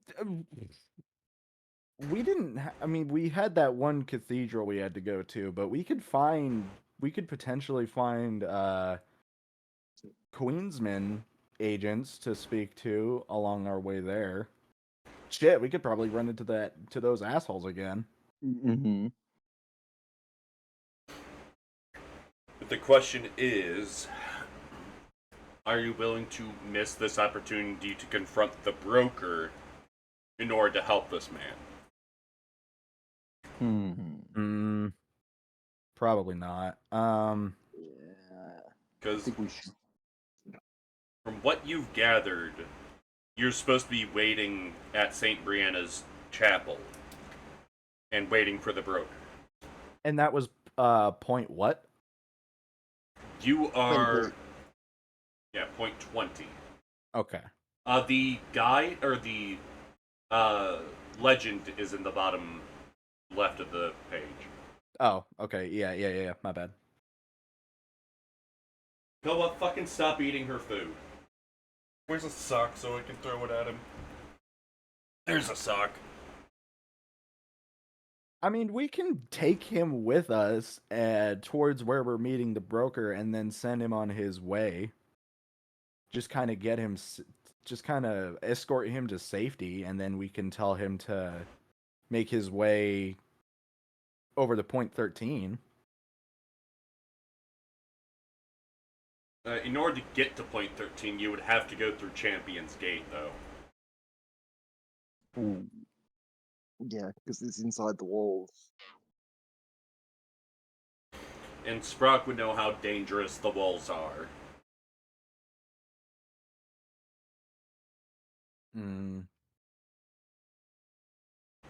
Hunter's Moon is going to ask him why he needs to be heading there. I'm on a pilgrimage. I'm supposed to go to the monastery for the next step, and then the flamekeepers there are to tell me what I must do next. And you've made this pilgrimage alone? There were more of us, but we didn't make it. I was on the other side of the city. I briefly stopped near. I had briefly been at Eckerman Mill. And then on my way here, we were attacked by these horrid dog beasts. And those men saved me, but not before the others died. Do you know if any others survived other than yourself? None. Not even the children.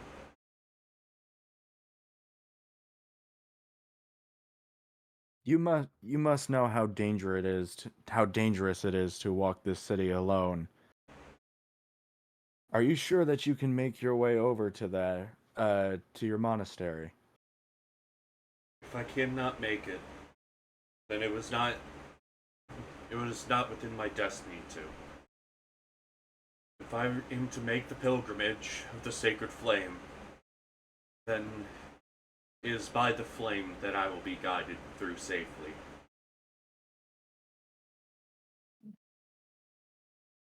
Well, if you can wait till we finish our job over at chapel, we can escort you at least part of the way.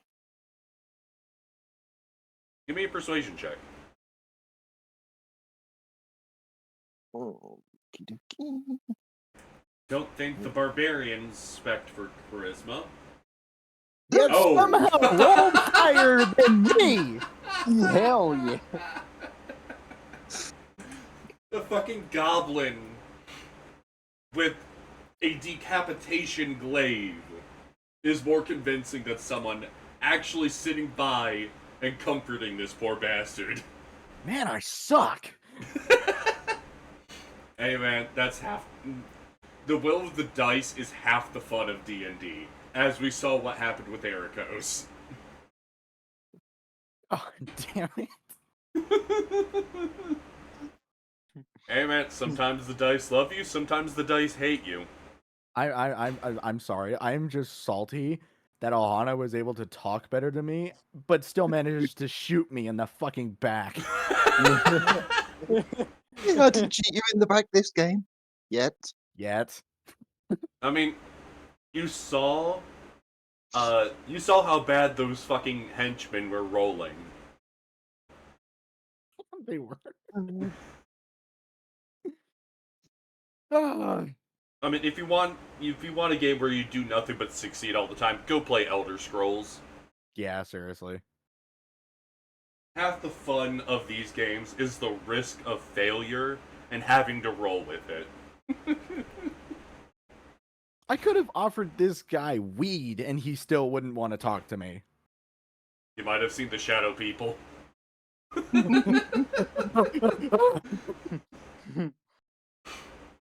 They're coming for me. They're in my walls. Why are they asking for ketamine? No. The the gentleman nods his head and says, If I were saved from that, then it must be within the light's plan to guide me upon this journey. Where did you say your business was? Chapel outside of Champions Way. Chapel Saint St. Brenna? Brianna? Yes, yes. That's the one. I know the way to there. I stayed there not but 3 days ago.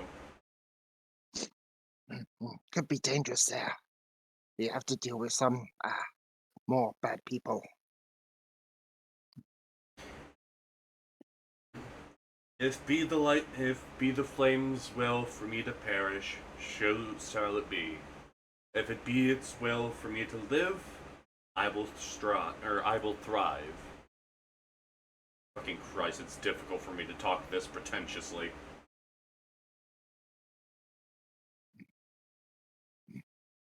Hunter's enough, Moon. but- Blah, blah, blah, blah. I can't speak. My brain is fucked. Yeah, fair enough, but you wait outside when we go in.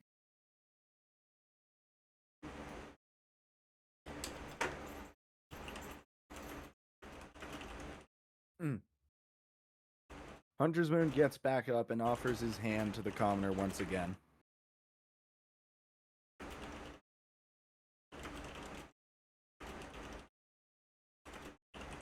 He shakily grabs your hand and accepts the help.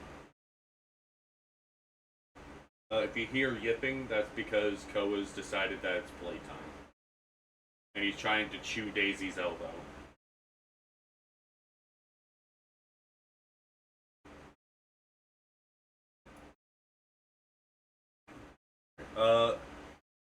So he is willing to guide you to St. Brianna's safely.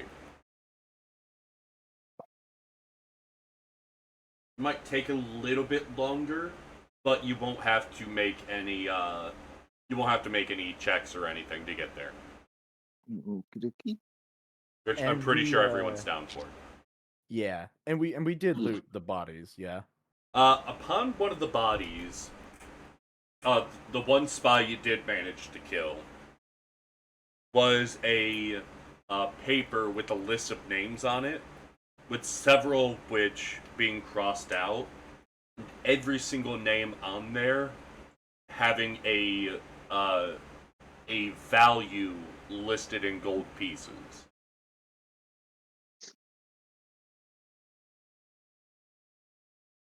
And all of them are checked off? Not all of them. I'd say about a third of them are.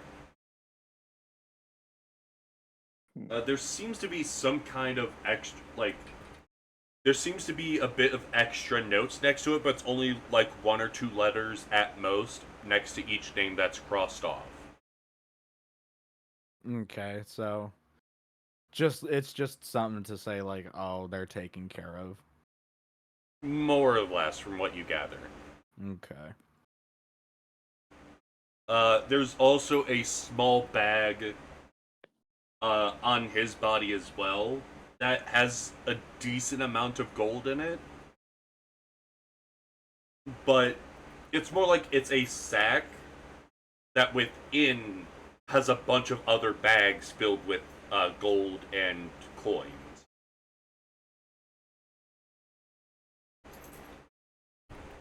Okay. Okay.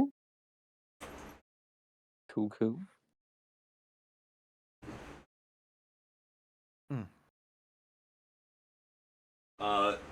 On one of the thugs, he does have a uh, he seems to have a tobacco box as well, with a fairly well carved scrimshaw pipe.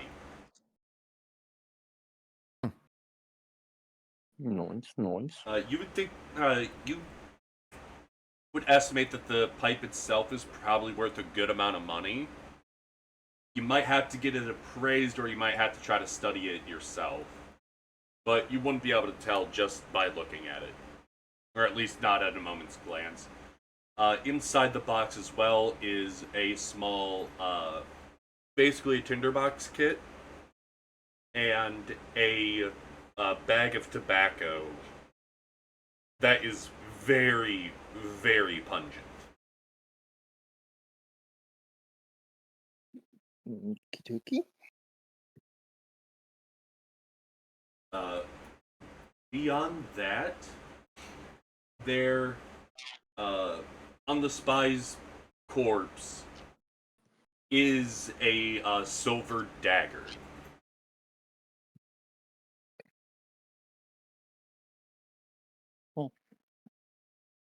Like so, that could come in handy.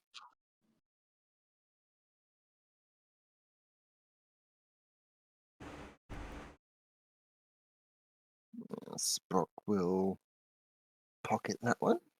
Alrighty. Hunter's Moon kind of just hands the tobacco over to Ericos and says, "Hey, it almost smells as bad as you do." You see him looking at another purple vial, looks back up to you and says, I could do it again. All I'm saying is that you should wash up. You gore. You're covered in gore. He just flicks a little bit of brain matter onto your chest. You know what? Fuck you. You're not getting the rest of my food tonight.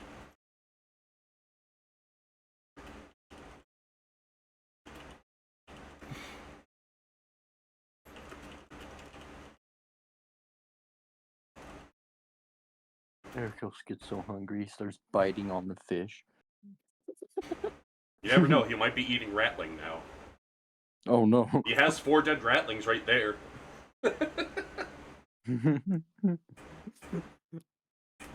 You do notice while you're comforting the old man, though, he is cutting off pieces of the ratlings and stuffing them into the bag. I'm not sure I would eat that if I were you. Don't knock it till you try it. Ever have capybara jerky? I wouldn't know. I haven't had to eat disgusting things like that ever since I was awakened. I don't have much of an appetite anymore. Usually people who are smoking weed are the ones that want to eat a lot. Oh well. If that's what you want to call it now, go ahead. Shut the fuck up.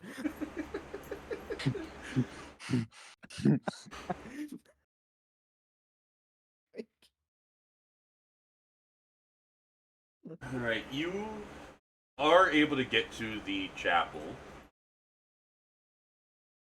And I'm sorry, but the dogs are real crackhead energy right now, fairly distracting.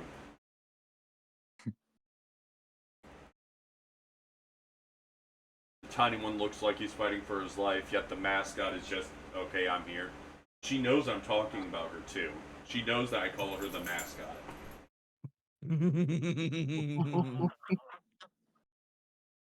Who the fuck is that? Oh.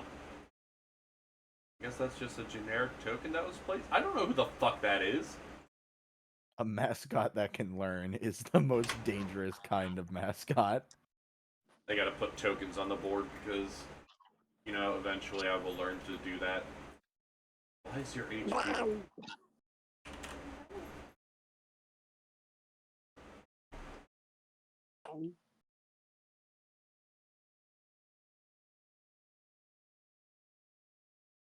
Then Hunter's Moon.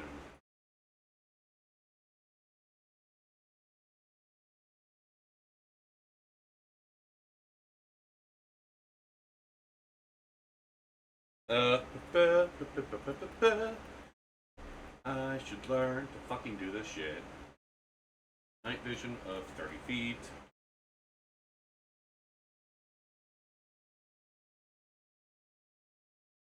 Rock should have vision. Yep. Just still. Yes. And then Hunter's Moon. Is that saying 300? No, 30 feet. Huh.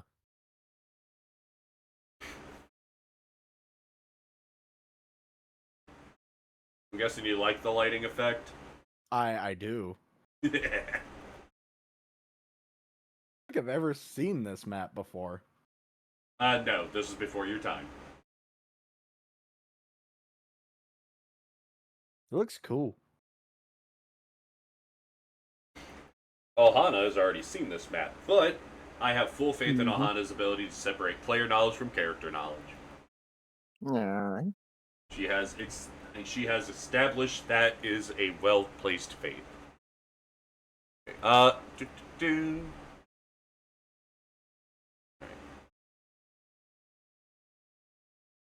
So, you arrive at Saint Brianna's chapel, and you come across a few crypts before you walk up to the chapel proper. Ericos takes the liberty to clear them out and inspect them before stashing the old man in one of them and closing a door and casting alarm on the door.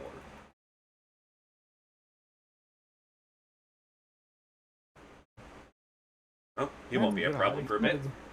It's a good hiding spot as any. Listen, if the dead want to bite him, they can bite him. Me playing prop hunt with the boys.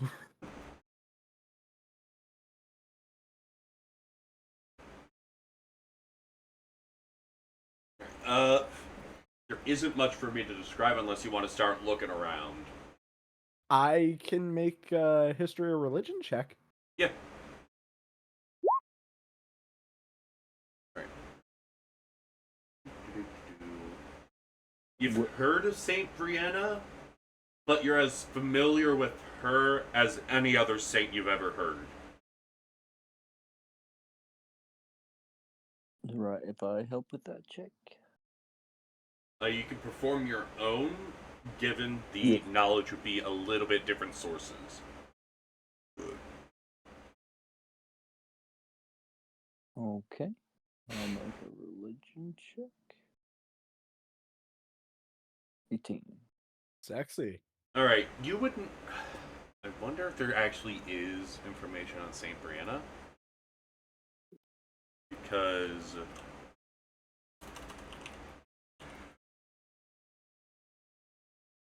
How do I spell that? Because I want to make sure I get it right. Saint Brenna.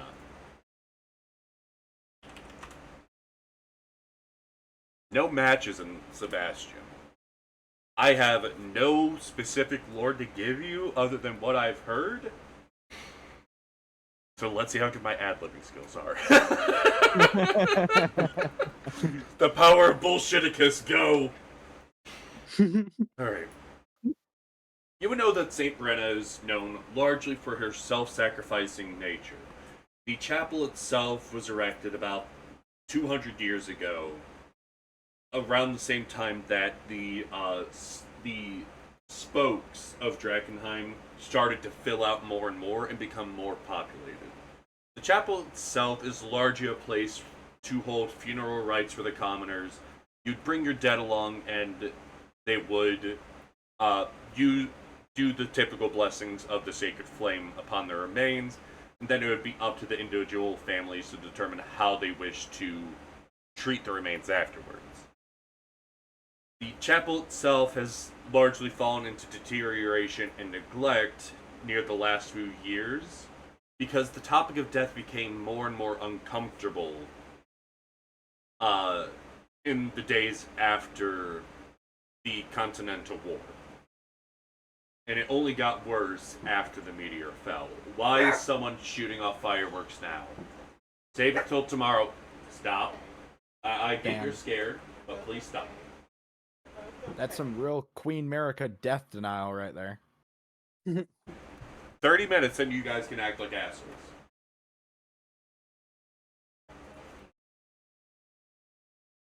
Zig just DM'd you some Saint Brenner lore.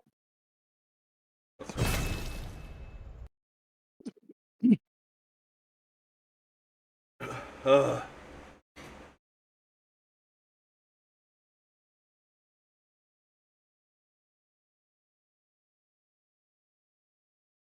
Alrighty, that actually is decent information. I will see if I can sprinkle that in later. Because I do know the bit about... I know that this was a place largely used for the funerary rites. And I know that Saint Brenna was largely... She's a saint of selflessness. And was one of the first people who actually renounced a noble title in order to serve the flame. Not the first, but one of the first. Definitely the one with the largest celebrity title.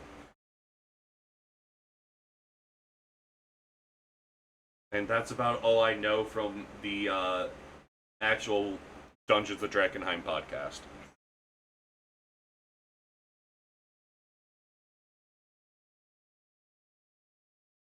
Oh well, it just means I need to brush up a little more. That's what ad-libbing's for.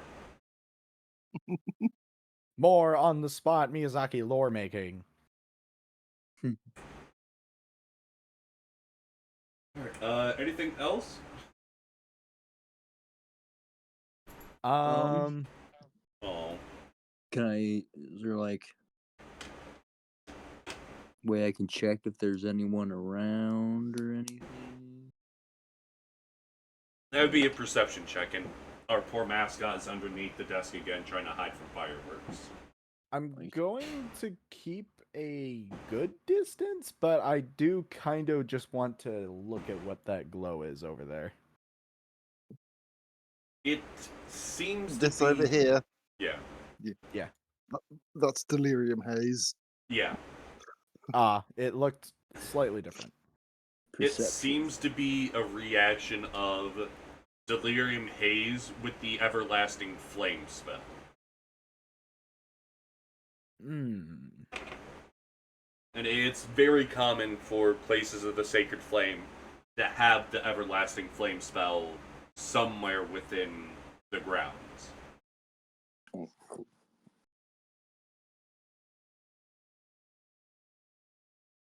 I did a perception check. Honestly, I love environmental storytelling. I really do. The place is fairly clean. You would notice that there are different ways to get inside, and it seems that this building, let me get my pointer, over here, has a doorway to go in and down. But that's pretty much all you can tell from here. Okay. Okay. Just because my spider senses are tingling, I'm gonna give an Arcana check. On what? Just the surrounding area, just to see if there's any Any Any Any- signs of in the- magic? yeah, any signs of tampering or just illusions or anything like that? I just want to make sure that everything is as it appears. It's no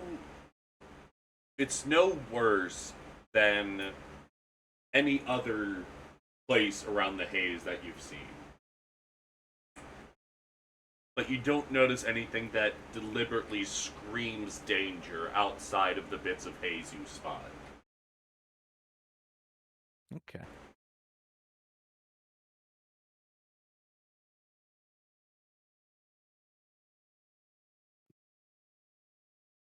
Well, shall we go in? I believe we should. To be sure. Alright, you can go through the front door. Front door. Eh, Ah! Big dog.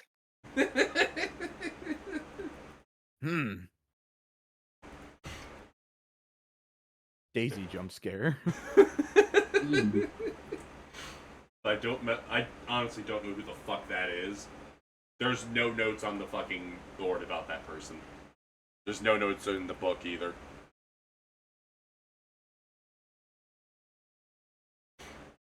Many, many, many windows. The double doors open with a loud creak to a short, carpeted hallway decorated with candelabras. The hallway leads directly into the chapel sanctuary. Puddles of brackish rainwater pool in the basin created by the collapsed tower roof. At the heart of the chapel is a three-tiered stone altar set with a large bronze brazier. Petrified wood and ashes rest within. A few prayer benches and a small altar box lay nearby. Worshippers of the sacred flame once gathered here, encircling the brazier hand in hand to worship. Dirt, dust, and debris cover most of the floor here, and here and there, bits of cracked paint from the floor mosaic are visible beneath. Painted on the walls between the windows are fading frescoes of the saints and martyrs of the sacred flame. 3 alcoves each hold a large statue marred by time and weather. The northern alcove depicts the legendary Saint Tarna, holding steadfast against a massive 2-headed demon with long tentacles for arms. The eastern alcove features a stoic statue of Saint Vitruvio, the patron saint of Drakenheim, and the western statue depicts Saint Brenna, for whom the chapel is named. She is shown performing a miracle of resurrection.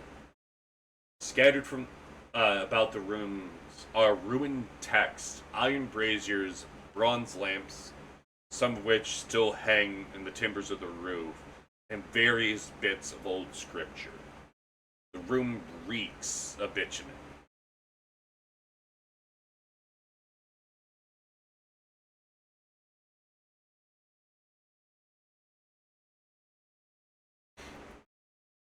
Hmm.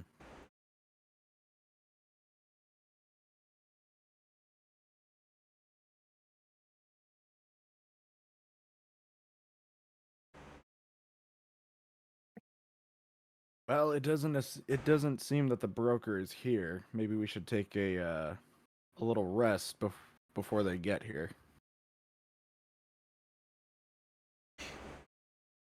Mm. Fine by me.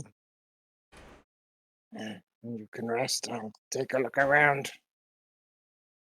Actually makes me wonder if apothecaries get their spell slots back after a short rest or not.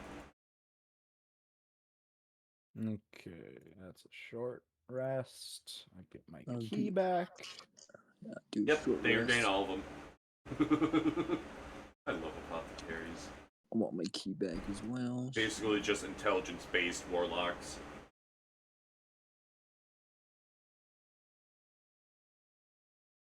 Nice. And after a little bit of time of just me chilling, I will also just patrol around the building, just looking around. I'll also look around. Investigating. Alright. Yeah. E- I'll give a little investigation check. I'll do the sign. Oh, dang. You would notice there are a couple of vials of amber-colored liquid in the brazier basin, Hunter's Moon.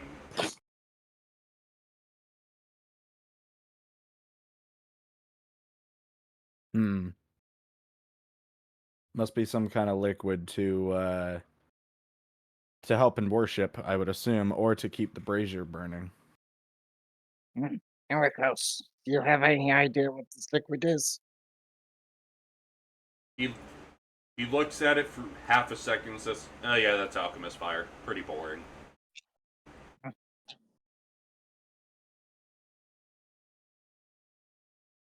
He's just unimpressed with it.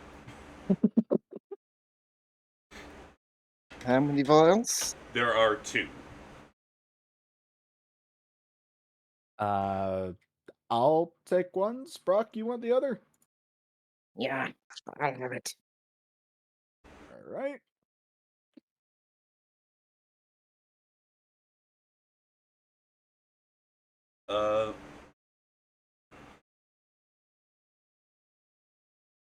The still, you would. I feel like the still would immediately be attracted to the altar box.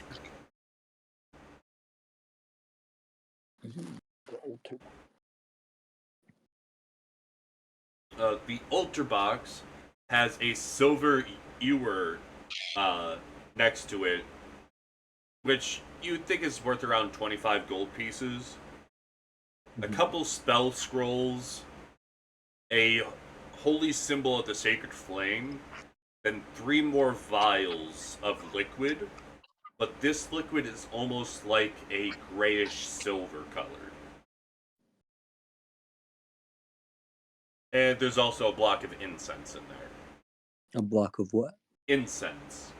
Okay. Hey, of course. What's this liquid here? The fuck do I look like? The liquid sipper? Yeah, now sip it. Isn't that your whole job? My job is to follow you assholes around until you say you don't need me. And right now, we need you to look at liquid, so you are the designated liquid sipper. Now look at my liquid. He goes over to the liquid, opens it up, sniffs it, and says, "It's just sacred oil."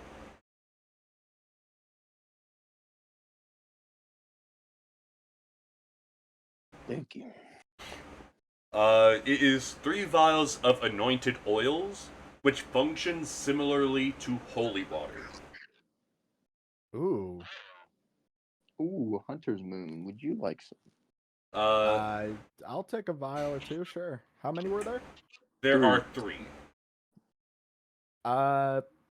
Sure. Just give me what you don't want. How many ever you don't want. Here, take the whole. Okay. I mean, you are the cleric. I am the cleric. And like I said, there are 4 spell scrolls as well. Oh, 4. Thought you said okay. And what are the spell scrolls? 1 spell scroll of Bless, 1 spell scroll of Fairy Fire, and then 2 spell scrolls of Continual Flame.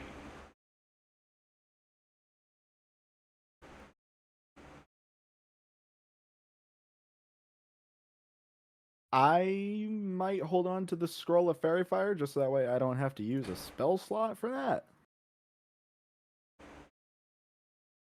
Okay. You could always throw the stuff in the community pool and decide later too. Yeah, that's true too. Okay. Sounds good. Alright. Anything you want, Sprock, with the with the scrolls? I don't do spells. Sounds about right. All right. It's horse chopper or nothing. Well, officially in 5e, you can't use spell scrolls unless you have spellcasting capability. Oh. It's different from Baldur's Gate. I personally like how Baldur's Gate does it, but that's largely just because video game. Yeah. It makes less sense in 5e. Yeah. Yeah. Technically, raw, you can't use the spell scroll unless you know the spell. But that's a shitty rule, and yeah. I like to rule it that if you are a spellcaster and it's already in your spell list, you can use it no matter what. You just have to make the usual check. If it is outside of your domain, like you're an arcane caster and it's a divine spell, you might have to make a check for it, depending on the spell level. Mhm. But we'll deal with that shit when we come to it. Right. Like, I fully get the idea of not being allowed, or not allowing the barbarian to use a scroll of polymorph. Oh, gee. The martial maneuvers from the new Grim Hollow book are scary enough. Yeah, give the cleric a scroll of Ride the Lightning. Sure, yeah. I gave you a fucking scroll of Breath of Nightshade. You I still love that I managed to use it. Okay.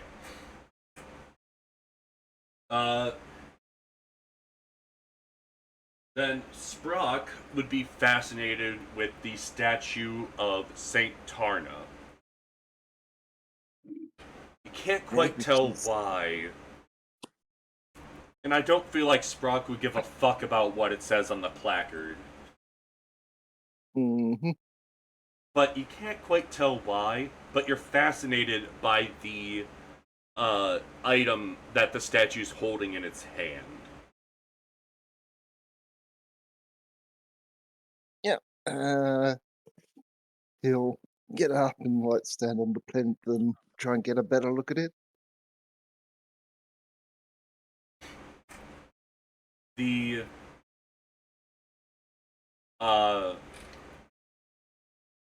sorry, I got a fidget toy in my hand to help me think. And I nearly broke it. Not really broke it, it snaps back in, but it's inconvenient. But the the rod in its hand is very much stone. But looking at the rod, it lines up perfectly with the hand underneath it. And the hand itself is kind of...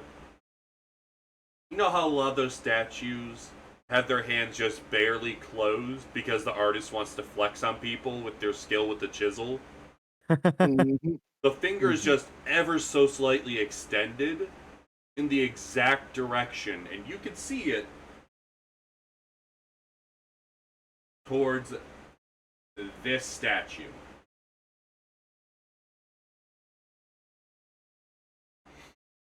So, not the one that I'm standing by? No.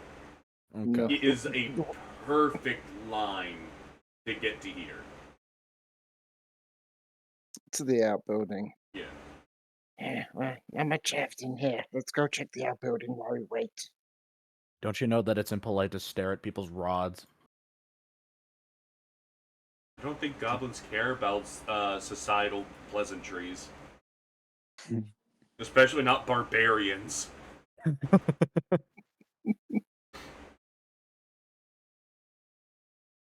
You don't think they'd give up toilet paper if they cared?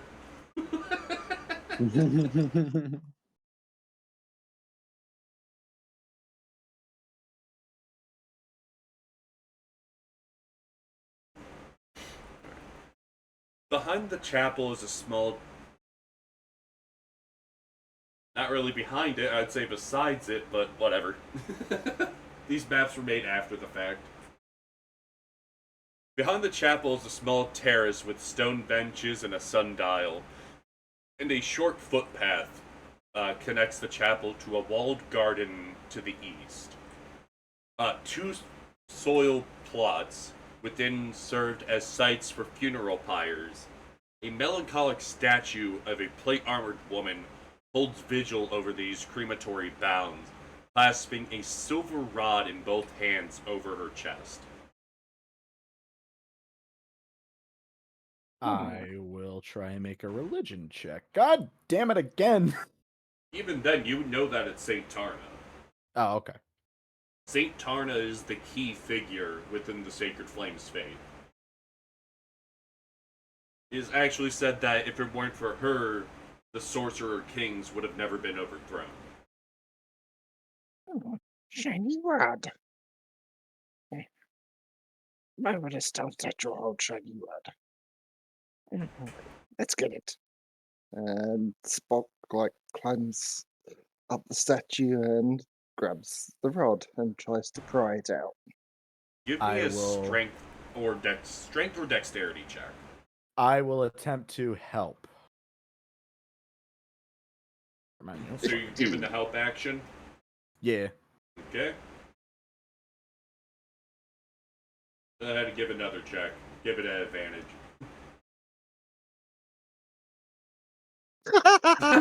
Another wow. It does not budge.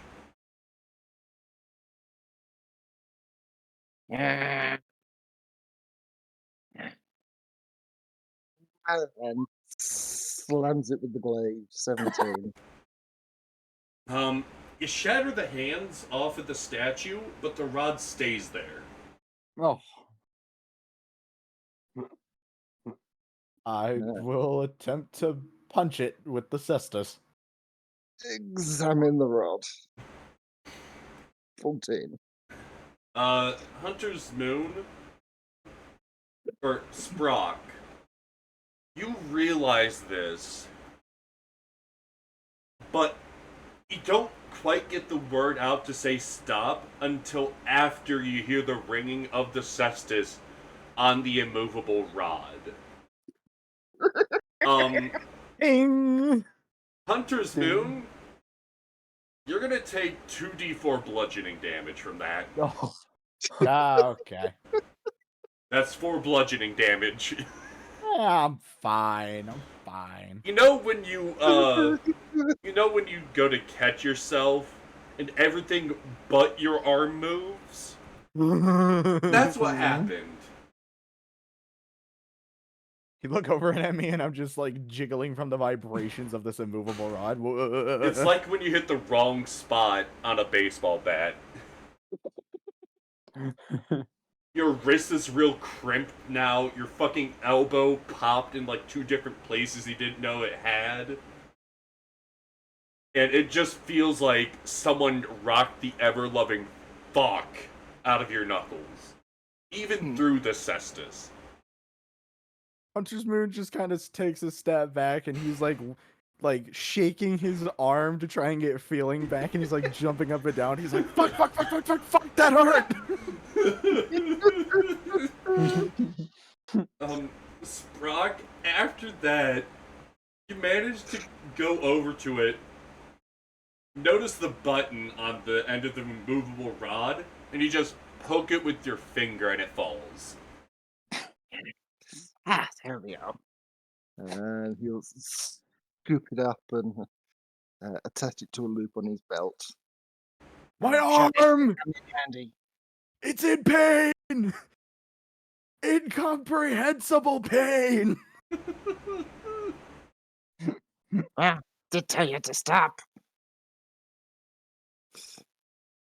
You're the one who hit it with the glaive first!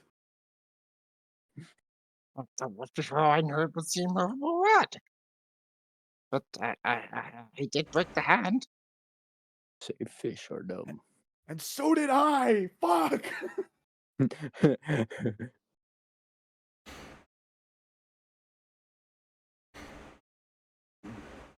It's not long after you pocket the immovable rod that you notice that the exact length of the rod fits perfectly in a small groove on the door underneath the statue.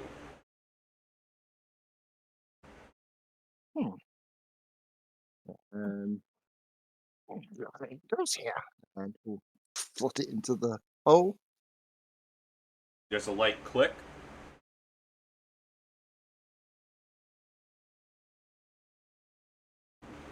And as you kind of wiggle it in your hand, you feel as if the door just slides, almost as if it was weightless, with the immovable rod slotted in.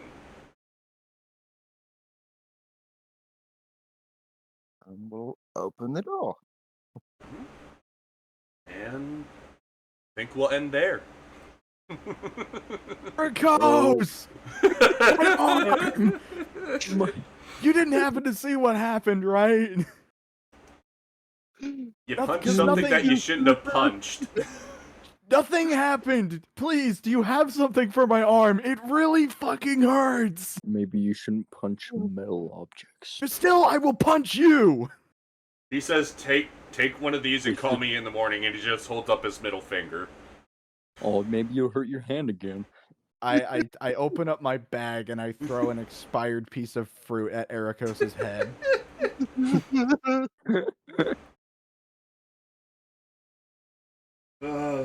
In your turn, he pours a small vial over your finger, or over your arm. It's no longer numb, but it feels as if you just dunked the entire thing in icy hot. Hunter's Moon now starts running around the fucking circle dancing with his arm now feeling like it's on fire. This is worse! This is so much worse! Yeah, But you can feel it now. And with... Mother Arwen, please help me! I'm glad something to catch you. But with that, it's safe to say, good night. Thank you for watching. Keep those you have lost in your memory today and tomorrow. And remember, someone loves you.